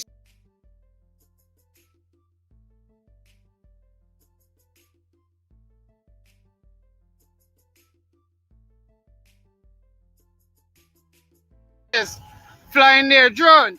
We have police over here. They collect share at Duncan. But for this person nearly giving me a close shave, they're allowed to be down here. Now, this is a cheap drone you could find on the internet. The police and army were given $1.3 billion in a budget in 2024 to buy long-range UAVs that are different to this. On the side there, you can see it says Mavic 3 Cine drone. And let me just show you, because this person is quite obsessed with me. Take our selfie.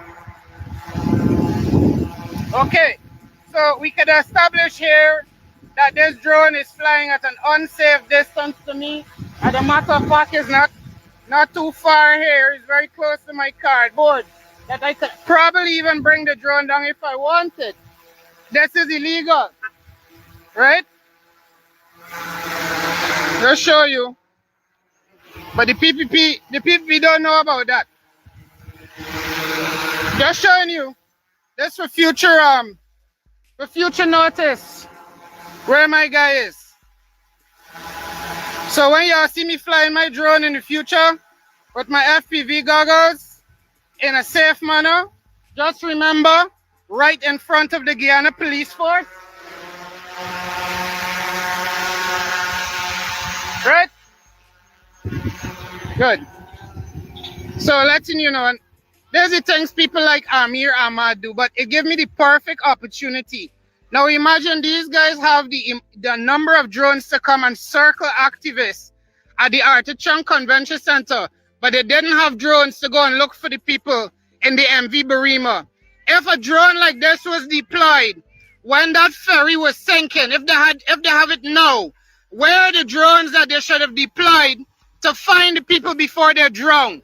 This is how a dictatorship behaves, right? This is how a dictatorship behaves.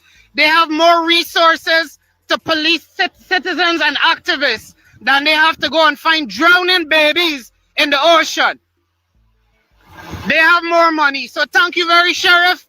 Thank you very much for contributing to my broadcast today, because I needed a drone close enough to explain how they just thief our money.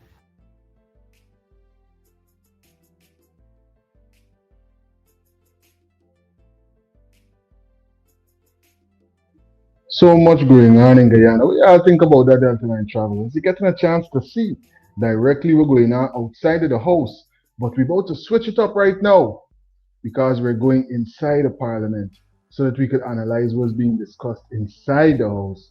Welcome into the live. If you're not subscribed as yet, we're waiting for buddy. It don't cost you nothing to be a part of Team Delta. Hit that subscription button and join the team right now.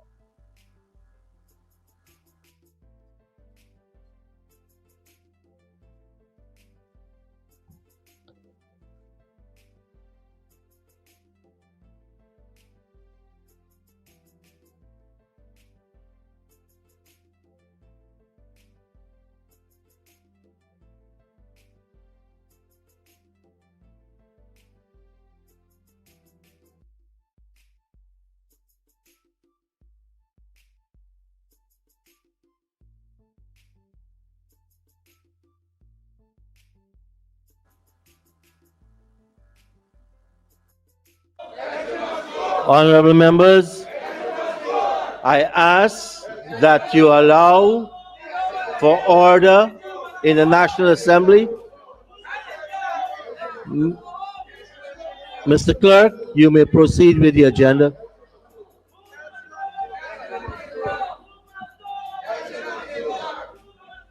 Messages from the President.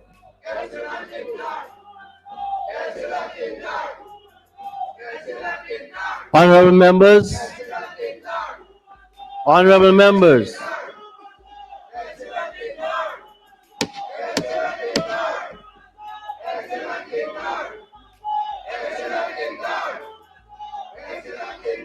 honorable members, honorable members.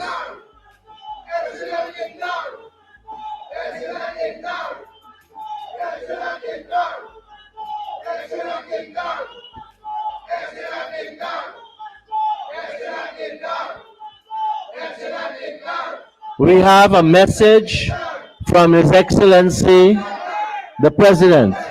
I now invite the Honorable Attorney General and Minister of Legal Affairs to read the message from His Excellency, the President. I'll take 5 minutes. Honorable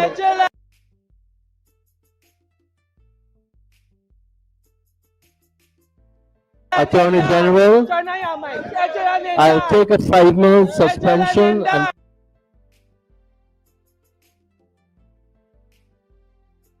Edghill and Indar! Edghill and Indar! Edghill and Indar! Edghill and Indar! Edghill and Indar! Edghill and Indar! Edghill and Indar! Edghill and Indar! Edghill and Indar!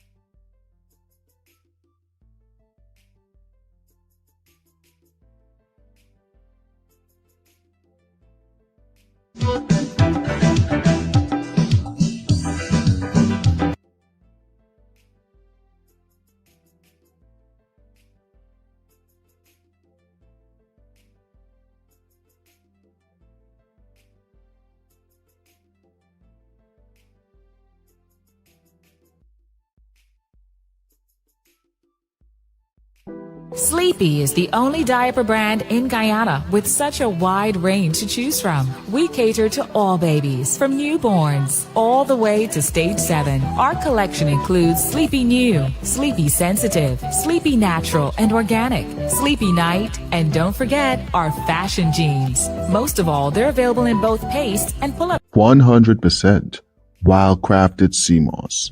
Only the best, 'cause you deserve nothing less. 8 Butterfly.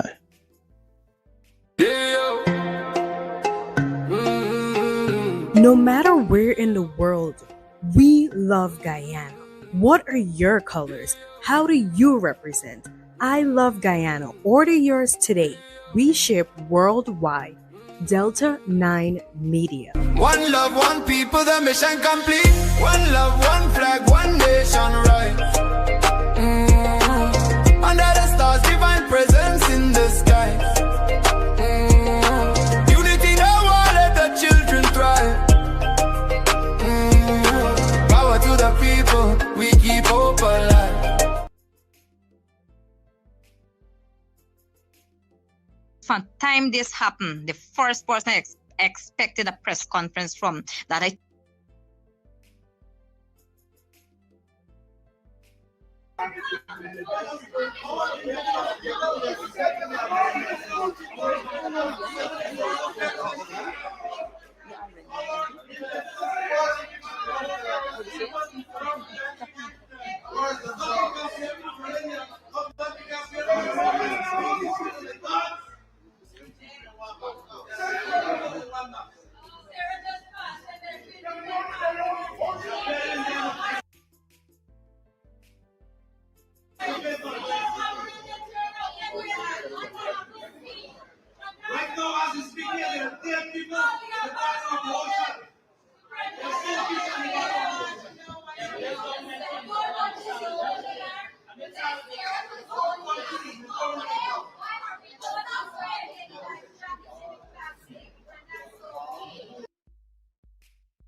What do you think, Delta9 travelers? What do you think about the way that the opposition came out, and they came out with that unity to go against all what's going on right now?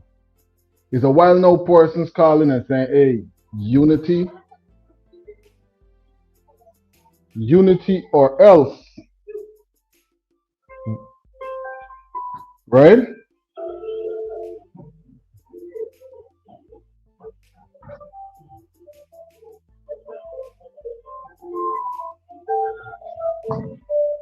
A long time now people saying unity or else. Well, guess what?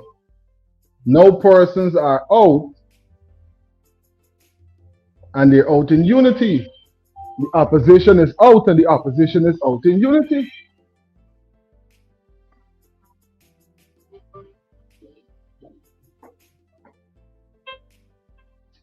Greetings, you're on to Delta9 Media Live. What's going on there?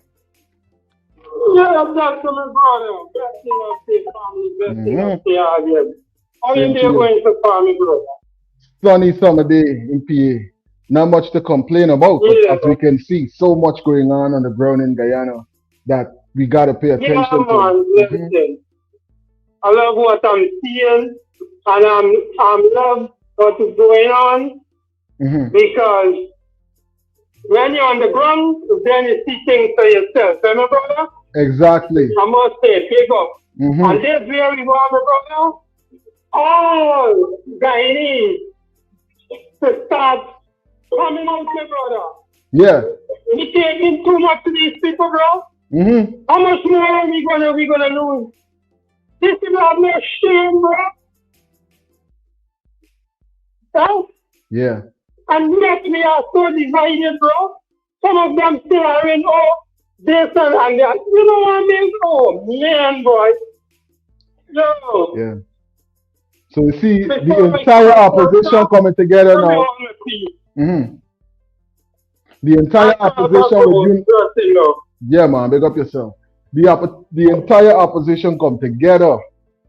One protest, one opposition. One protest, one opposition. Inside the house, outside the house. Yeah, I see what's going on. It took years for this to come together. For a couple of presidents, the opposition had this kind of unity. Guyana hasn't seen this kind of unity in its political system, at least on the part of the opposition. It's sad that it took these kind of events for it to come around. But guess what? Unity is unity nonetheless. And it's a situation that definitely persons could have prevented. So it's a unity that is needed. Because if you're divided on this, we are doomed as a nation. Look how many youths, pregnant persons, some families lost 9 people one time, all kind of thing. Right? Leader of the opposition, sir. Your negligence made all of you are raising your voice. That is yelling, sir. No, sir, this is freedom. Freedom of speech. Are we under a dictatorship? Yes, we are under a dictatorship for you to behave like this. Are you? You buried their relatives with an excavator, sir? When? Where? When? While the sitting minister stood and watched that excavator dump that mud on their bodies. After your boat, your vessel, your state. Oh, get from here. Are you guys hearing this? The world is hearing this, sir. The world is hearing you, a man yelling at a woman. You, a man yelling at a young lady. You, a man yelling at a young lady. Yes, I'm glad. The world heard. The world heard, everybody.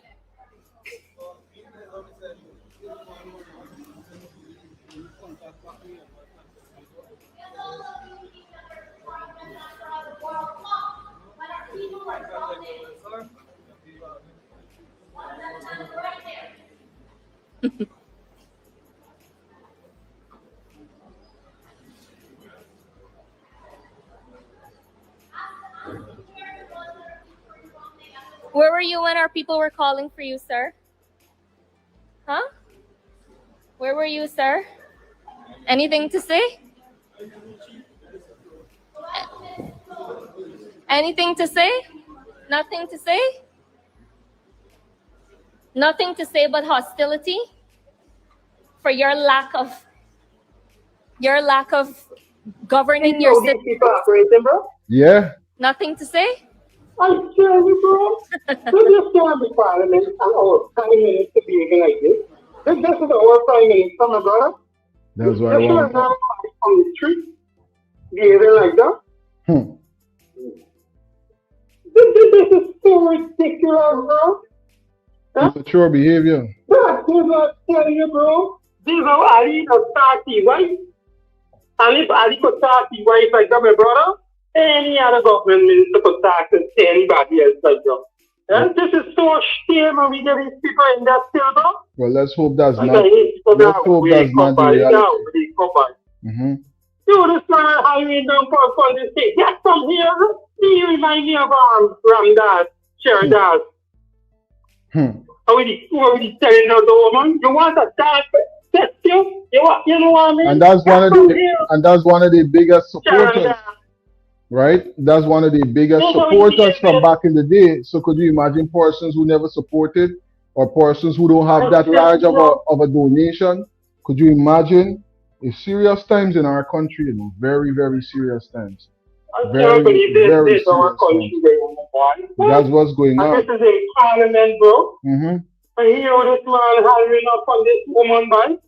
And a lot of sick of pants and cronies will come out and yes, they support a very swindle. Big up yourself, man. Big up yourself again for calling in and for dropping those insights. So persons could understand that, listen, there's right thinking persons that is analyzing what's taking place. And we could see we might be born at night, but not last night. During the day, but not yesterday. Unity or else. Unity or else. That's what the opposition is saying right now. And clearly we can see it's causing a lot of waves on the ground.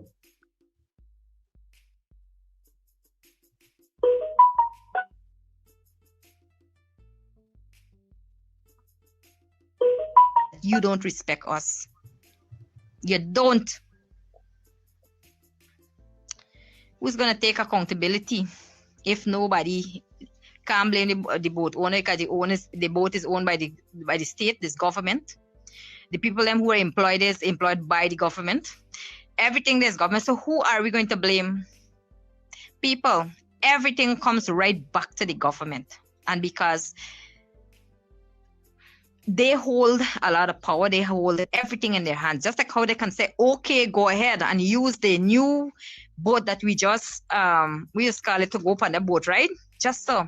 They should take responsibility for this. They take responsibility for that way. All the people just fancy people was on the boat. So, you know, I don't even think the president would send his kids for a joyride on the MV Barima. Neither would Minister Edghill would send his wife and say, yeah, I'll take a ride and see how the thing. Never. You know who have to pack up there? People who cannot afford it. People like me. The quiet ones, that's our characteristics. We are taking what is given to us, and we, the indigenous people, take too much of bare minimum from this government. What else can we do about it? Who to blame? This government should take full responsibility for the tragedy that happened. Maintenance, a proper boat should be there. Health and safety, security. Do we just have the names of these organizations to tell the world that we are organized and we have organization? What to say? We just have them? Is that it? Or should we have functioning organization, things that you people are being audit steady about and given account for it? Well, how do I even expect better from the government? How do I? Because a small man like me can't question you. Can't question. I listened to one and they said, the boat ever been so loaded like this? They went to the people and said, just so we go in, or just so, you know, and you gotta go back in your car now because you really want to go and that's all the money you have and you need to meet some of us like me. You spend your money out if you keep it on you. I can't spend the next day. I can spend another little $3,000. Oh my God, who do we call on? This commission of inquiry.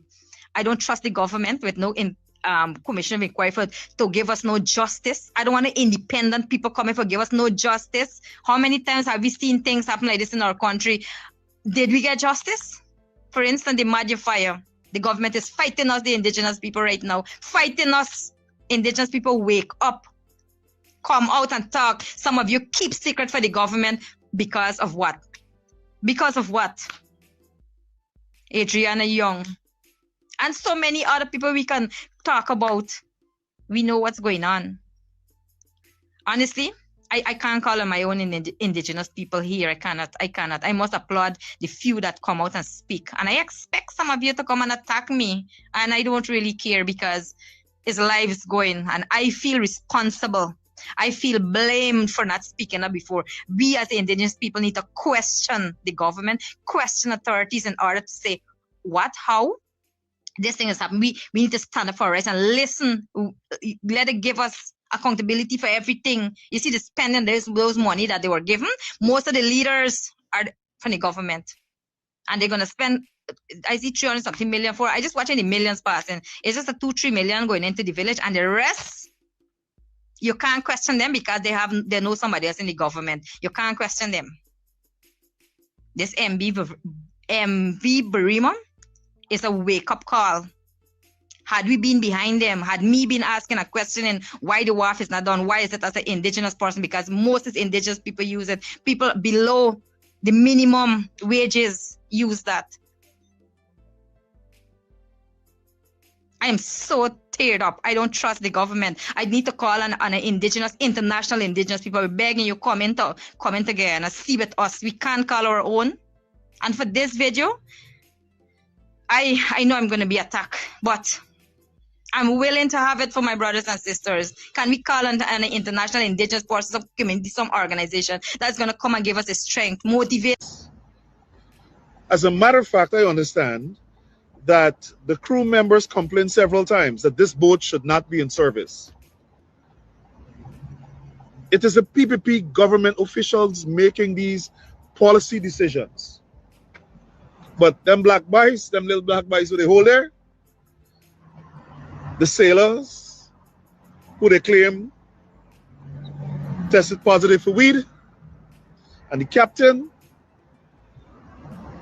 that's who they're gonna charge. Mark my word. Today is what, the 25th of July. At 7:20, I make that statement. Those are the ones that will get the blame. Let's fast forward to how this thing is being conducted.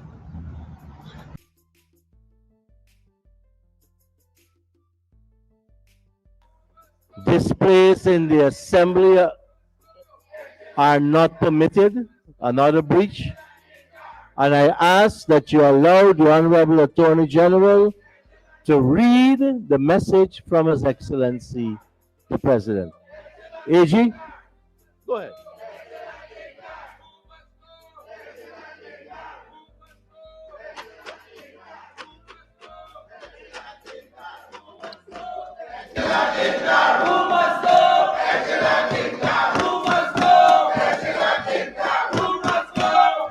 Honorable Attorney General.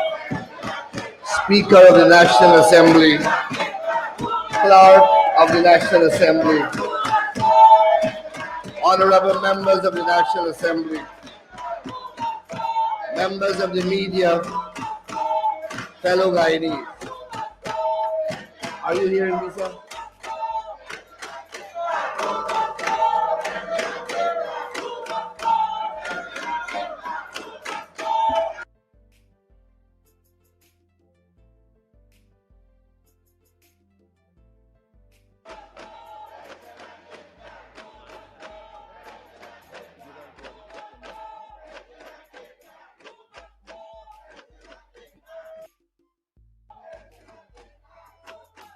Attorney General, you may proceed.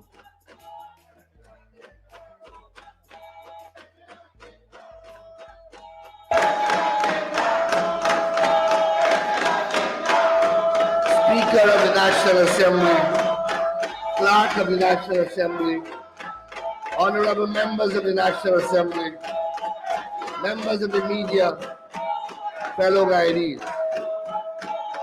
The Constitution of the Cooperative Republic of Guyana provides at Article 67 to the following. The President may send a message to the National Assembly, and any such message shall be read at the first convenient sitting of the Assembly after it is received by the Prime Minister or any other minister designated by the President. I hereby avail myself of the prerogative conferred upon me by Article 67(2) of the Constitution to send this message to the National Assembly concerning the tragic loss of lives arising from the sinking of the motor vessel Barima, a tragedy that has brought profound grief to our nation. On Saturday night, the 18th of July 2026, the motor vessel Barima, having earlier departed Georgetown on its scheduled voyage to Port Kaituma, is believed to have capsized at sea at point located at 7 degrees 28 minutes and 12.8 seconds north latitude and 58 degrees 23 minutes and 26.6 seconds west longitude. By every account presently available, the vessel went under very quickly, leaving little time for crew and passengers to adopt life-saving measures. Within moments, countless lives were thrown into murky waters of the sea. A tragedy of unimaginable proportion ensued. Our nation today bleeds from the calamitous loss of many of its sons and daughters. No word can truly capture the depth of grief that has descended upon our country. This tragedy has shaken our republic to its very foundation. It has left an ache in every community, in every home, and in every heart. It is a wound that we will carry together, and one that history will forever record among the greatest sorrows of our nation. Upon receiving word of the disaster, the government immediately launched the largest search, rescue, and recovery operation in Guyana's maritime history. Aircraft took to the skies, boats from every available agency and from private citizens hurried to the scene. Rescue teams worked relentlessly through darkness, rough seas, and adverse conditions. That operation has continued without interruption until this very moment. It continues through the extraordinary efforts of hundreds of brave men and women. 76 persons have been rescued, while 73 bodies have thus far been recovered. Tragically, some passengers remain unaccounted for. Simultaneously, extensive arrangements were established for the identification of survivors and those who perished, while shelter, medical care, transportation, and every possible form of assistance were mobilized to comfort anxious families and support those who survived this terrible ordeal. The rescue, relief, and humanitarian response became a national undertaking. It represented Guyana. It represented Guyana at its finest. It brought together the expertise, commitment, compassion of government agencies, discipline services, regional authorities, volunteers, civil society, faith-based organizations, private businesses, and ordinary citizens united in a Herculean effort to save lives and comfort and support those affected. Despite these remarkable and selfless efforts, the magnitude of the tragedy has left countless families bearing immeasurable burden of grief. Our hearts are especially with them. I once again extend our deepest condolences to every family and every individual that has suffered unimaginable losses. We mourn with you. We grieve beside you.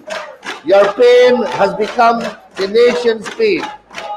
To those who survived this horrific ordeal, we know that survival itself carries its own burden. The memories of that dreadful night may remain with you for years to come. You are not alone. Your country stands beside you. To the families still waiting for news of loved ones, we understand the anguish of every passing hour. We know that uncertainty is among the greatest of human torments. I give this Parliament and the nation my solemn assurance that we shall not rest until every possible effort has been exhausted to account for every passenger who was on board that vessel. This tragedy has also revealed the extraordinary character of the Guyanese people. I wish to express the profound gratitude of a grateful nation to every individual and organization that answers the call to serve.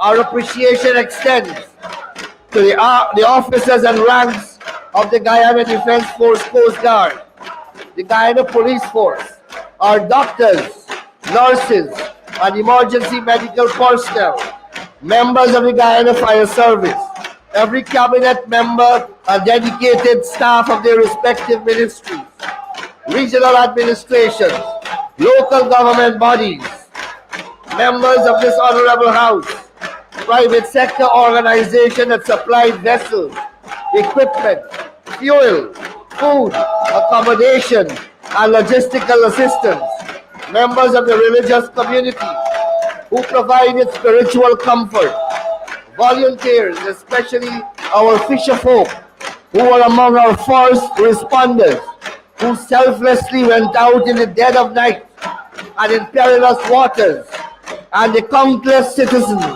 whose acts of kindness and compassion reflected the best of us coming together.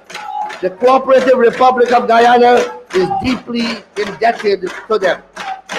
We are equally grateful to our international partners whose solidarity has strengthened us during this painful period.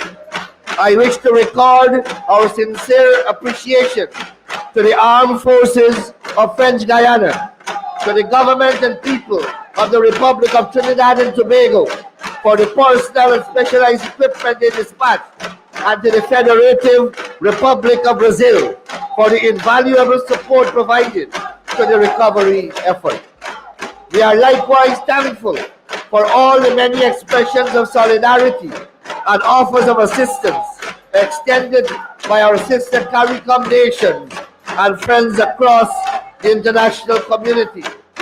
Your solidarity has reminded us that even in our darkest hours, Guyana does not stand alone.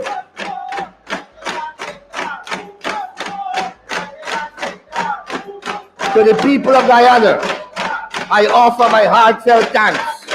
Across our country, candles have been lit. Churches, mandirs, and mosques have echoed with prayers.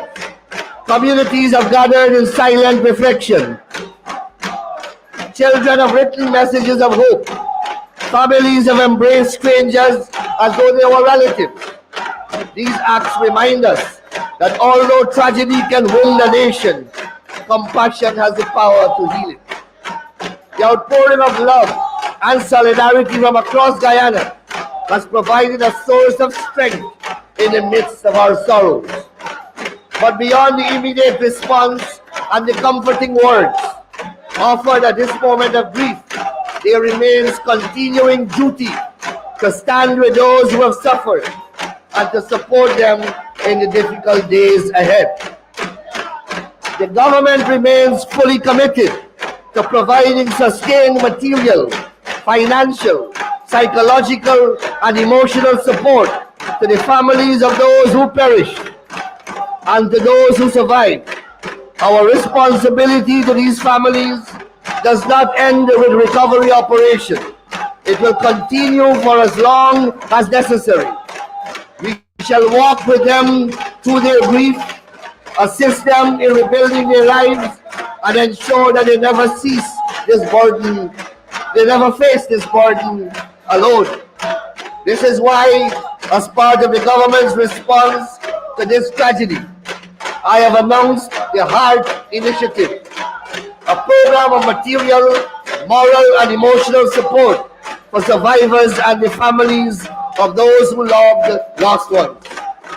Through this initiative, the survivors and families of the victims will receive humanitarian assistance, including psychological support, trauma counseling, social services, spiritual guidance, and other interventions at helping those affected begin the difficult journey toward healing and recovery.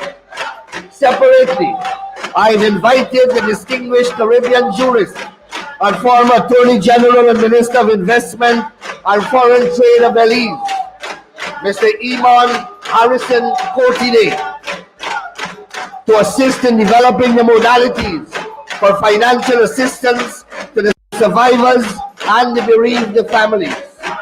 I wish to emphasize that this assistance in no way should be viewed as compensation.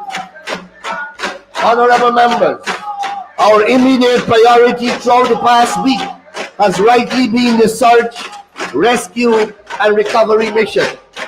But as work continues, another solemn responsibility now confronts us.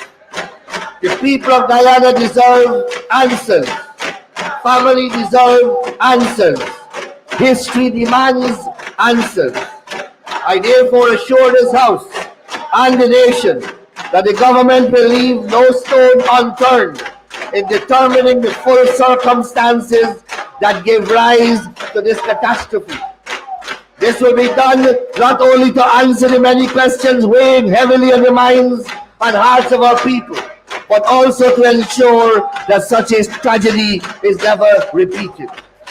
Accordingly, I have announced the establishment of an independent commission of inquiry comprising persons of international standing, unquestioned integrity, and recognized and respected expertise in maritime safety, accident investigations, and disaster management. The members of the commission are Justice Godfrey Philip Smith of Belize, CARICOM High-Level Representative for Law and Criminal Justice, and an ad hoc Justice of the Eastern Caribbean Court of Appeal, who will serve as chair of the commission.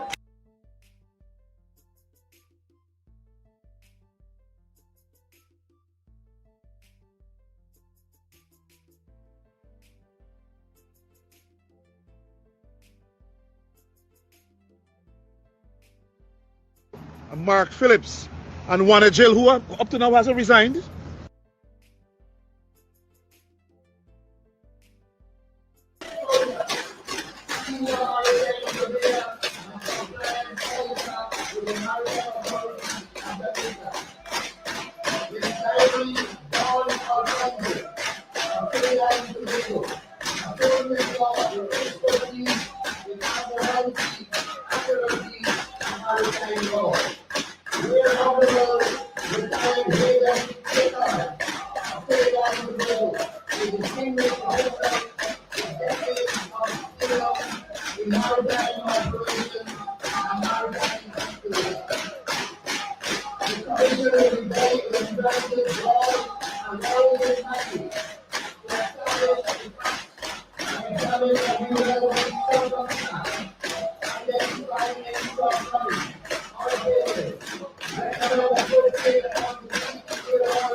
Delta9 travelers, we send you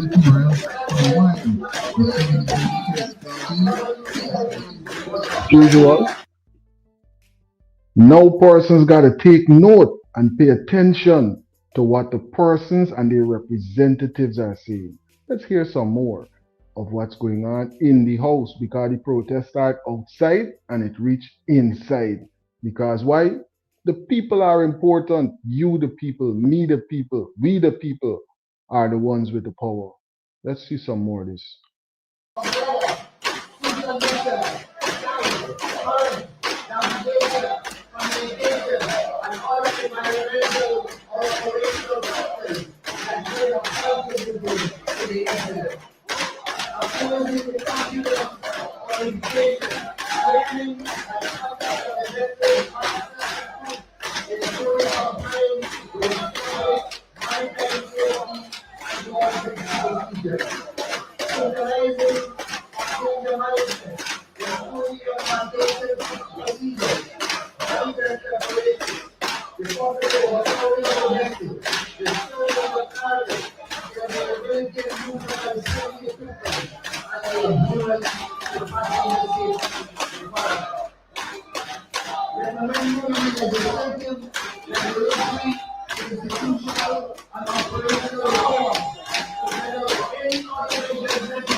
Guyanese, to continue lifting our country in prayer.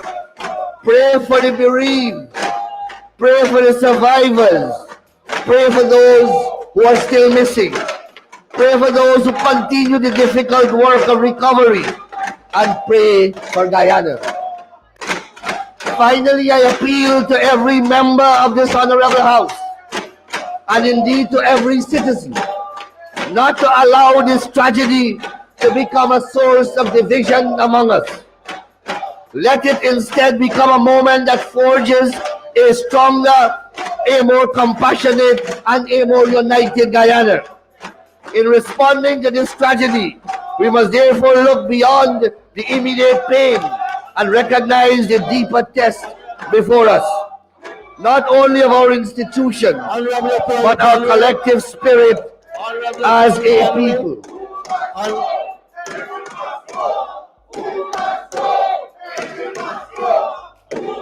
Honorable members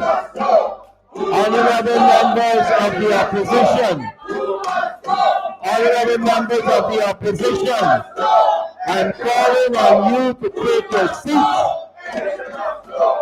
Honorable members of the opposition, Attorney General, you may continue. Continue. In responding to this tragedy, we must therefore look beyond the immediate pain and recognize the deeper test before us, not only of our institutions, but our collective spirit as a people. Disasters test the strength of nations. They reveal not merely what we possess, but who we are. The greatness of a nation is measured not only by its prosperity, but by how it responds when confronted by overwhelming sorrow. In the face of this heart-wrenching tragedy, our response must be greater unity, not greater division. The pain we share today transcends our differences. At a time when so many families are carrying an unbearable burden of grief, the greatest tribute we can offer to those we have lost is to stand together in unity, in concern, and in compassion. Let this tragedy not become a moment that pulls us apart, but rather one that brings us closer. Not an instrument for recrimination, but one remembered for the strength of our solidarity. One through our sorrow and beyond. In our darkest hour, unity must be our refuge, our strength, and our pathway towards healing. Today, Guyana grieves. Tomorrow, Guyana will heal. And together, united in faith, compassion, and resolve, Guyana will rise. May God Almighty bless the souls of those who have departed from us. May He comfort those who mourn. May He protect those who continue the search. And may He forever bless our beloved Republic of Guyana. Thank you very much. Thank you. Thank you very much. Thank you very much, Honorable Attorney General. Opposition taking it and taking it very serious, Delta9 travelers. I express our appreciation to His Excellency the President for his message, not only of concern, but of action, and his commitment to working to ensure not only the families, but the nation heals. Mr. Clerk.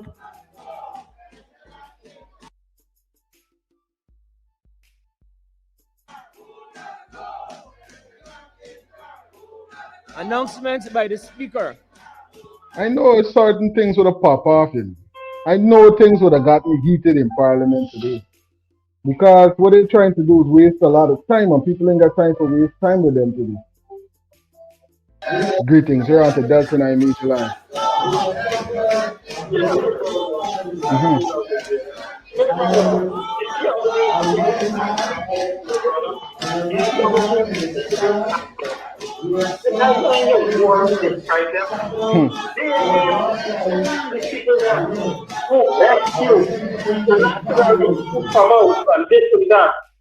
You heard anything about the opposition them that take up so much body, bro? Eh? No. I don't have any people at this point going on. No. Eh? Imagine the opposition leader was the first on the scene to start searching for bodies. And then people come and they and so, you know, people was and so, and they've been refugees. Well, these people see this, you know. These people are so self-centered, bro, because we just so divided, bro. Well, as you can see in the House and out the House, the opposition is unified today. Because look at this, bro. These people mention these people them. Did you hear anything about we want to make a special thank you? Even said we made thank you for Mohammed, the opposition leader, and the other MP who was the fine body. Yeah. We're about to jump back into the footage in the House and see what's going on. Things look like it's getting hectic. Right. Let's see what's going on here. Big up yourself. Oh, disrespectful. What's Alicia?